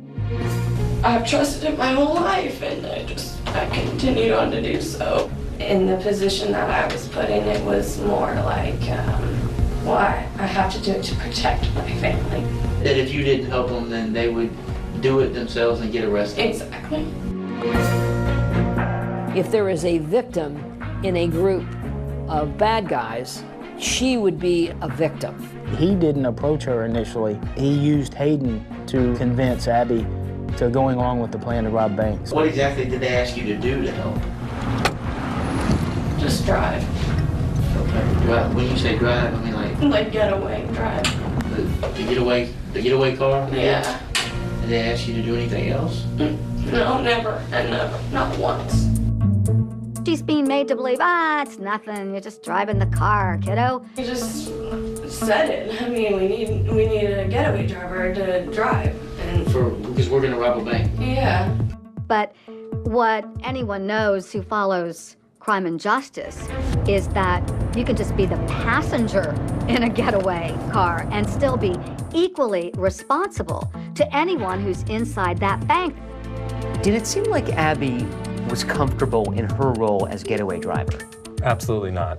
I know that it was only the influence of me and my father that pushed Abby to that. I don't think anybody in their right mind would really understand how you get your children involved. I mean, getting your 2 children involved in robbing banks with firearms. But it made you feel better when they told you the guns were fake. Yeah. I mean, of course it did. Just knowing that no one would get hurt. Until they told you they weren't real, you thought they were real, right? Yeah.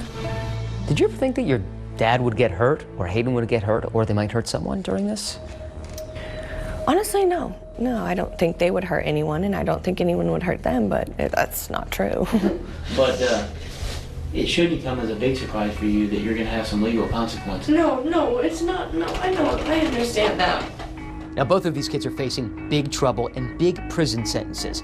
At the same time, Scott is starting to scheme. He's trying to get them to do more time so that he can do less time. Why don't you read something for me? This is your letter to Abby, by the way. Where did you get this?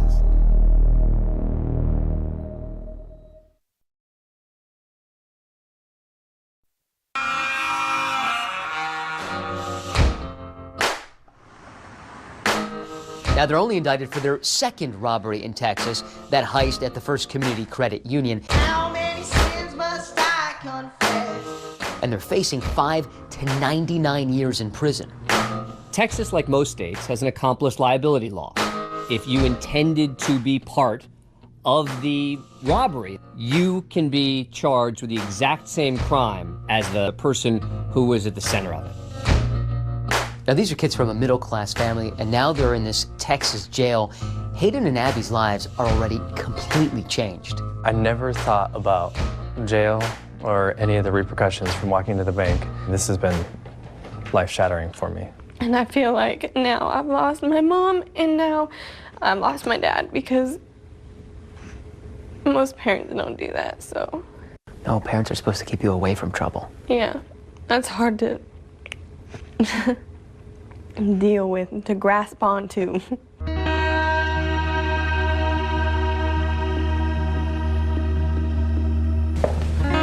It's 2013, and I sit down with Scott Catt for a series of interviews for 2020 while he's awaiting trial. Scott. A little more to your right, just a little more. Everybody good? We're rolling. What I'm struggling with is how your kids got involved, how they are sitting in jail right now. Is that a mistake? Is that an error in judgment, or is that just, what is that? It's all of the above, you know. It's probably an error in judgment on all of us, and especially my part. You're sacrificing your children for your own needs. So are we looking at some sort of a narcissistic personality, antisocial personality, borderline personality, maybe a combination of all of those things?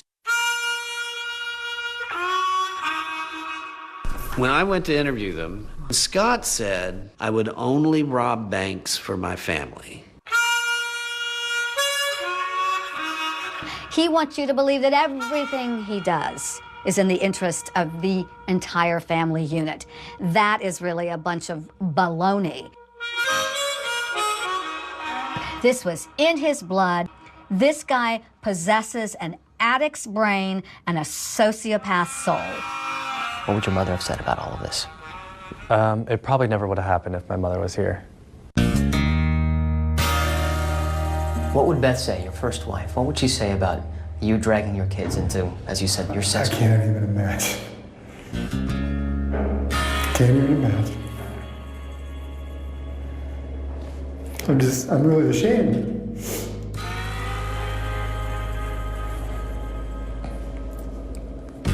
You would expect that a father who's convinced his kids to join in a bank robbery would, after they get caught, say, look, I'll take the heat.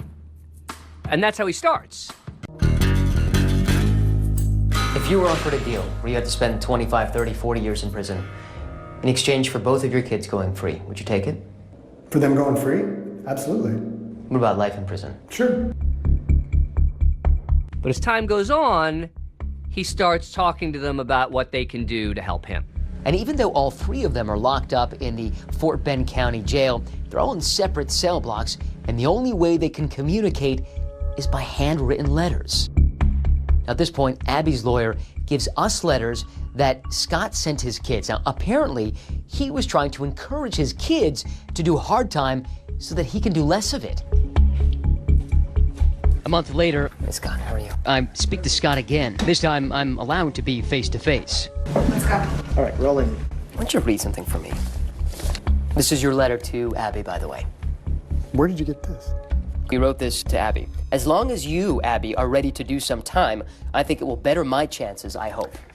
Here you are asking her essentially to do time for you. I was trying to manipulate. I'm trying to get something. Who are you manipulating? I'm trying to get everybody something that they can live with. You told me that you would be willing to spend life in prison in order that your kids do not spend time in prison. You got your kids involved in this, and you're asking them to do time for you. It says it right here. I do believe that you doing prison time will be good for me, and I know that wasn't an easy choice for you. And that's what she said to me in the previous letter, that she was willing to do that. Wouldn't most parents say, I will take the entire blame here? I would love to, but they have so much evidence on everybody that what are we supposed to do? Again, it seems like Scott is manipulating his kids and us. He encourages Abby to talk more about his addiction and his dual life. Why does he do that? To gain sympathy. You tell your daughter. So if and when you do your interview, exaggerate about me, tell them I led a dual life involving drugs, alcohol, and women, and we can with them a little. Haha. It was a joke. I was joking around. Everything that he was doing and telling them was all for the sake of himself, for his own image. He has done research on what would make them have a better story to sell. So being a drug addict, being an alcoholic, your audience would look at that and excuse it and maybe feel sorry for him.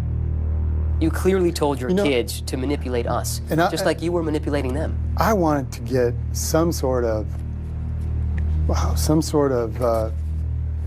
movement on my case. I was going to do anything to get that.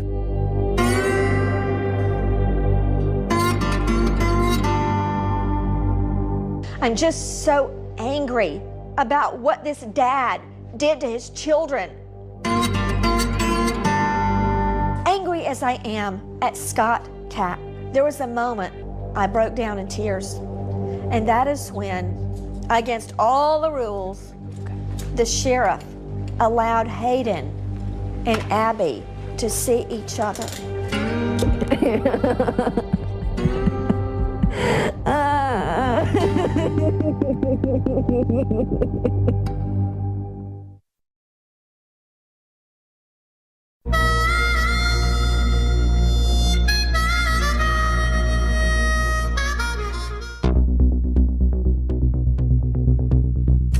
A serial bank robber who disturbingly recruited his own son and daughter to help him during a string of holdups has learned his fate.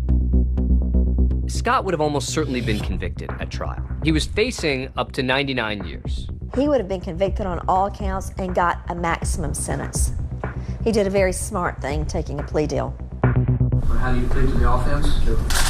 Are you pleading guilty freely and voluntarily? Yes, sir. I hereby find you guilty of the offense of aggravated robbery, which is a first-degree felony. Ronald Scott Catt took a deal to avoid trial and the potential of life in prison. He was sentenced to 24 years behind bars. After the sentencing, a reporter asked Scott about the impact that his actions have had on his kids, and he seems to get genuinely emotional. Well, they're pretty strong. And they'll be fine. It won't be easy for them, but they've worked hard. They know how to do it. Hayden Catt took his own plea deal and was sentenced to 10 years behind bars. Well, what do you expect prison life to be like? Hell. As close to hell on earth as you can get. Abby took a plea deal for 5 years behind bars. How do you plead to the offense? 5 years for an aggravated robbery conviction is a good deal for her. It's clear that prosecutors and the judge believed she was the least culpable of the three. It breaks my heart that ultimately I'm the one that sent my sister to prison. Do you think that you two can be close again after this? Oh, this will never come between me and my sister. And she forgives you? I haven't asked her to forgive me. I think that the possibility that she might not is too scary a thought for me to think about. If your father were right here, Hayden, what would you say to him? I'd tell him that I forgive him and that I don't want him to carry this burden around with him for the rest of his life. And his sister tells me she feels the same way. Is what your dad did to you, is that forgivable? I've forgiven him. You have forgiven him? I have to forgive him so I can start to live a normal life. I don't want hate, anger, any of that in my heart. Now, the three of them, father, son, and daughter, are in the same jail, but they're separated. And for Abby, who tells me that her brother is her best friend and her soulmate, being separated from Hayden is devastating. I think we both hate to see each other in this situation. And there's just nothing we can do for each other, I feel like I can't help him and I can't comfort him, and that makes me sad. Okay, I want to show you something.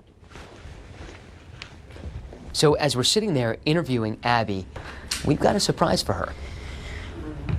Okay, so, boom, just boom it. So you may notice something's happening. Yeah. Sheriff Troy Nels makes this unprecedented gesture. He's allowing Abby and Hayden to meet. This just doesn't happen. So, with the help of the sheriffs, we asked if we might be able to bring Hayden in here for you to see him. If you're okay with that. I thought you might like that. So they're going right out, and he's gonna sit here. Look at that smile. How long has it been since you've seen him? Since I've talked to him, a year. Jailhouse rules are strict. Hayden is brought in shackled hands and feet, and the rules say no touching. But Hayden and Abby just can't seem to help themselves. Hi, Abby. Can you? Are you doing okay? Yes. Okay. I'm just happy to see you. Yeah, me too. Abby, I'm sorry, okay? I don't blame you for anything, Hayden. Just know that I love you forever. I love you too. I don't blame you for anything. Nothing. Okay. And I want you to know that. Okay. We can see the future now, at least. Yeah.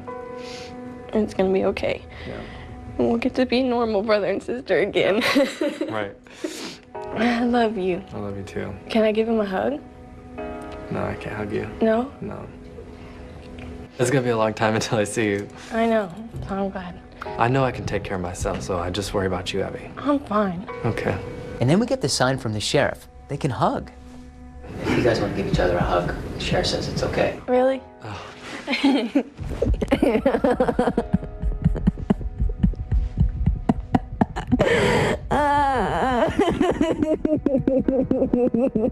It could be 10 years before they see each other again. And if you listen closely, that's the sound our mics pick up of their hearts beating. When I heard that heartbeat, I said to myself, please, please, somehow let them move ahead and break the chains of that father and live to have happy lives. Gonna be okay. I know. It's just gonna be a couple of years until I can see it. When they asked me, is it okay for Abigail to hug her brother Hayden, I felt, why not? She needed that. They were kind of desperate souls there at that point in time. I don't want you to go. I know.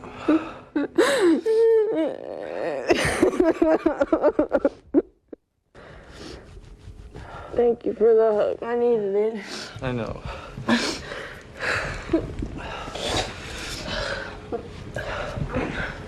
All right, we're gonna have to come back. All right, Abby, be strong, okay? I love you. Abby, I love you too. I'll see you soon. Okay, bye.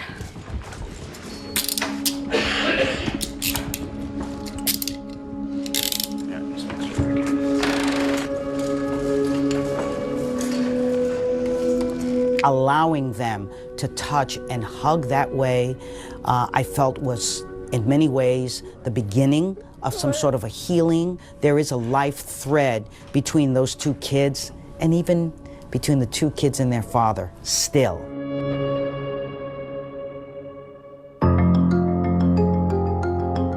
You know how a lot of people see a program on television and they go, oh, that's so sad, and then they forget about it? That's not what happened. Turns out a 2020 viewer who actually works at the jailhouse saw the program. Tonight on 2020, the unbelievable story of a father who turned his own kids into hardcore criminals. Saw Abby and decided to open up her heart and her house to her, taking her in after her sentence was up. Abby. So this was a really good break for Abby Catt, not to have to go to state prison and deal with hardened criminals. We had her enrolled in the GED program. She was learning how to sew. We were doing everything we could to set her up for success. It takes a little bit of time, too, to learn this, doesn't it? Yes, but I learned very fast, and we get a lot done in here. I don't think it's every day that you see a sheriff intervene and say, listen, have some mercy here. Can I check your work? To go out on a limb for a double bank robber, that never happens. So here's a second chance, another opportunity for you. And I thank you for that. So make me proud Yes, while you're sir, here. I will. All right? All right, very well. Thank you.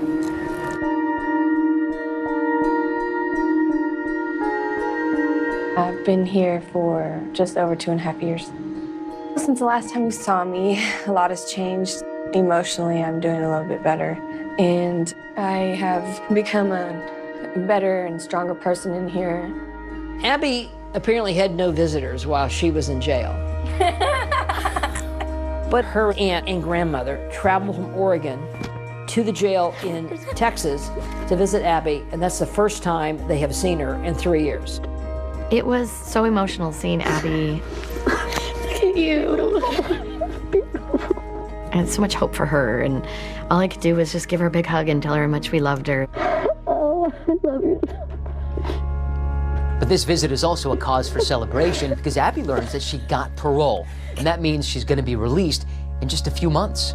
Do you know how lucky you are? Yes. Okay. You've been given an opportunity here that many others don't ever get to start a new life. Abby's new life on the outside is going to start with a woman she met on the inside, a volunteer sewing teacher named Susie Gregory. See how you... Now, Susie Gregory is a married mother of 2 grown sons. And she watches the original 2020 piece. I believe he feels remorse, but he still didn't have my best interest through all of this. Becomes very emotional about it. And she was open enough to try to give Abby a second chance. We watched the 2020 show, and I said, this is just wrong. She should not be in jail for this. And I just felt like God put me in that sewing room for Abby. I couldn't balance robbing banks driving a getaway car with the sweet little girl in the jail. They didn't equate. There's something wrong with that equation. I said, how would you feel if I would find someone in our church that would be willing to take you in when you got out? And she said, well, could I meet them first? And I said, well, I was kind of thinking about Steve and I. And she said, oh, I would love that. Thank you. You're welcome. It's pretty extraordinary that a volunteer sewing teacher at the county jail finds it in her heart to open her home to Abby. Gives you... It didn't work out that way at all. And I put the blame squarely at her father, Scott Katz's feet. In your wildest dreams, did you think that within a year you'd be back in doing time? No.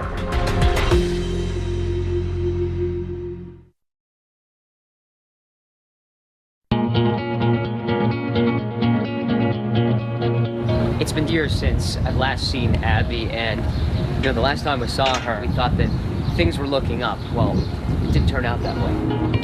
The last time we saw Abby, she was walking into a loving home with everything mapped out for her to start all over again. Take me back to 2015. What was it like living with Susie? It was amazing in some areas. In other areas, it was so different. What was different about it? Some of the rules. And you just came from jail. Could any rules be any worse than in jail? Right, but I didn't want any rules. Our number one requirement was that she attend church on Sunday morning. We said school night, you really need to be in by 10 o'clock because you're going to have to get some homework done. On the weekends, you need to be home by midnight. Those were our rules. And she just started not coming home at all at night or coming home at 2 or 3 in the morning. My problem is that the only people that I knew were the people I had met in the jail. I'm bored. I need someone to hang out with. And slowly that kind of takes you down the wrong path. Where did this wrong path lead you? You know, maybe there was a little drugs involved here and there. Just the ripping and running. After Abby was not coming home for several days on end, we told her we would change the locks if she didn't come home. And she didn't, so we changed the locks. I would say in the end, I just left. It was really hard. I really considered Abby to be the daughter of my heart. We let her see a family that cared for each other, that didn't rob banks. But it just seems like the more I reflect on it, I feel like she just wasn't ready for it. People think leaving prison, hallelujah, you're out, you're free, it's a new life, but people don't understand that's a whole different set of challenges trying to reintegrate back into society. Abby ends up in Laredo, Texas. She gets a job driving a pilot car for wide loads. Laredo's a border town, 150 miles south of San Antonio. Thousands upon thousands of trucks go by there every day. And that's where you met Ricardo Gonzalez, right? Yeah. A little eye roll there. Yeah. Why? Because I'm just gonna say he's just not a good person. When you look at Ricardo's rap sheet, which is really quite long, one after another arrests. He's got convictions for theft, aggravated robbery, terroristic threat of a family. We all hung out and partied and... Can I ask what that means? Because I'm twice her age, I don't even know what that means anymore. Partied, you know, there's, well, obviously alcohol and maybe some cocaine and, you know, some weed, stuff like that. Whatever, I don't have another choice. You know, that's kind of how I felt. I don't have another choice. We'll see where this goes. Where did it go?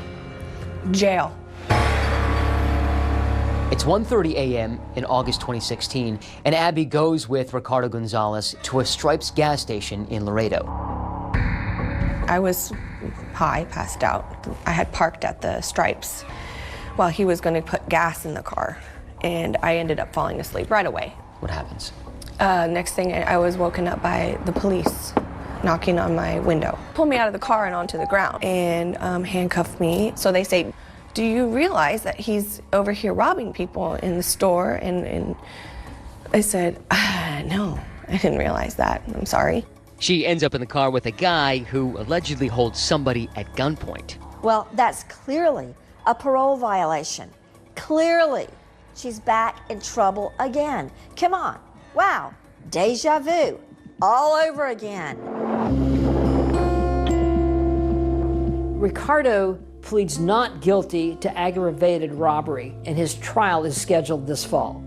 Abby is never indicted for the holdup at the gas station. However, she has violated her parole. She had not been regularly reporting to her parole officer for the previous crime.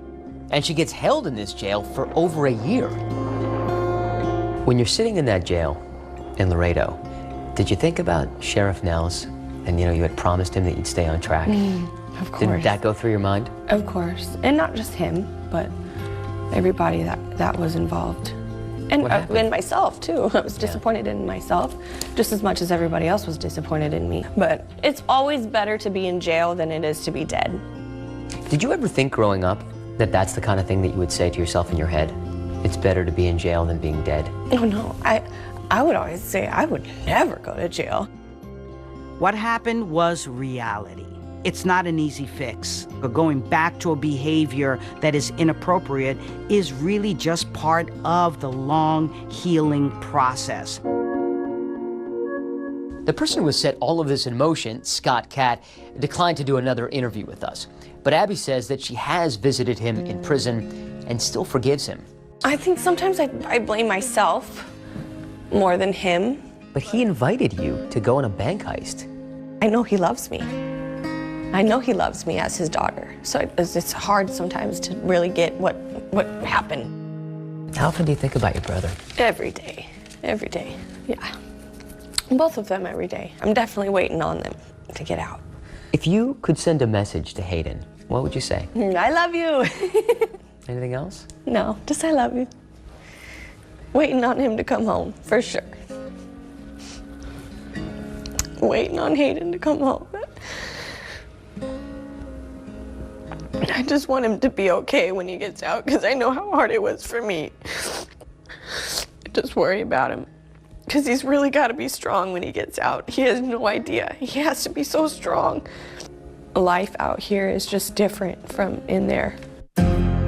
Right after our interview with Abby, we got a chance to bring her together again with Sheriff Troy Nels, who tried so hard to help her after her first arrest. I want to have an opportunity to say a few things to her.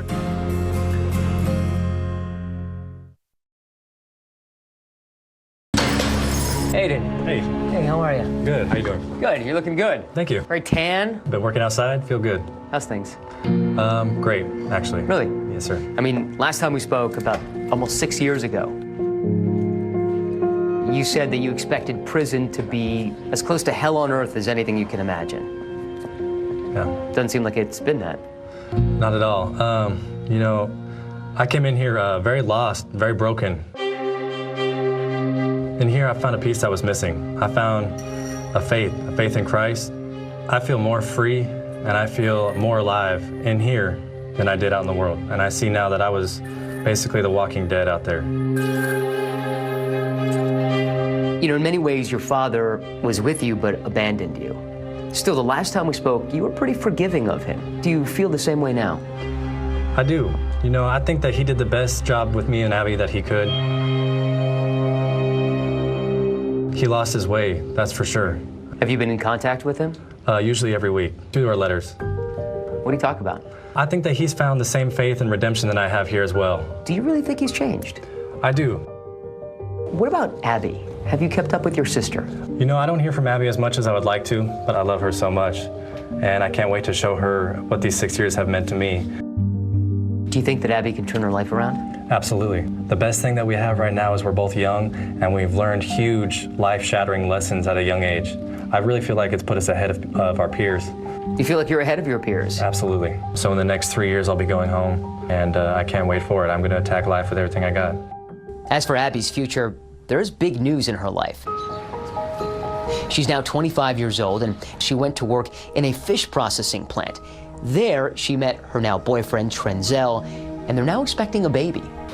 Look at that! Yeah, that's amazing. Do we know the gender? Oh boy. I'm 6.5 months pregnant currently with my first child. Everything changes once you find out you're pregnant. You can't be selfish anymore, that's for sure. I think she's gonna be a very wonderful mother. Too easy, probably. I don't go to the store to buy myself things anymore. I go to the store to buy him things, and that feels so awesome. That's cool. We had a chance to reunite Abby with the sheriff who helped her years ago. Can I give you a hug? I just want to see a bright future for you. I just wanted to tell you I thank you for everything that you have done for me. Obviously, I let a lot of people down, and you know, I apologize to you if that was embarrassing to you. I learned from it all, and I came out a stronger woman, and I thank you for believing in me then and believing in me now. Abby's aunt has invited Abby to live with her once her baby's born. You seem to have had so many chances, right? With Sheriff Nels, with Susie. What makes you think it's going to actually be different this time? My son and my relationship. Those are two things that I can't lose. So that's it. You're saying the stakes are too high this time? Yeah, I have too much. There's two people that need me. You start to put your life into perspective and like the person you are and the people you want to be around. And now we just have our son and he's gonna be with us and that's all we need.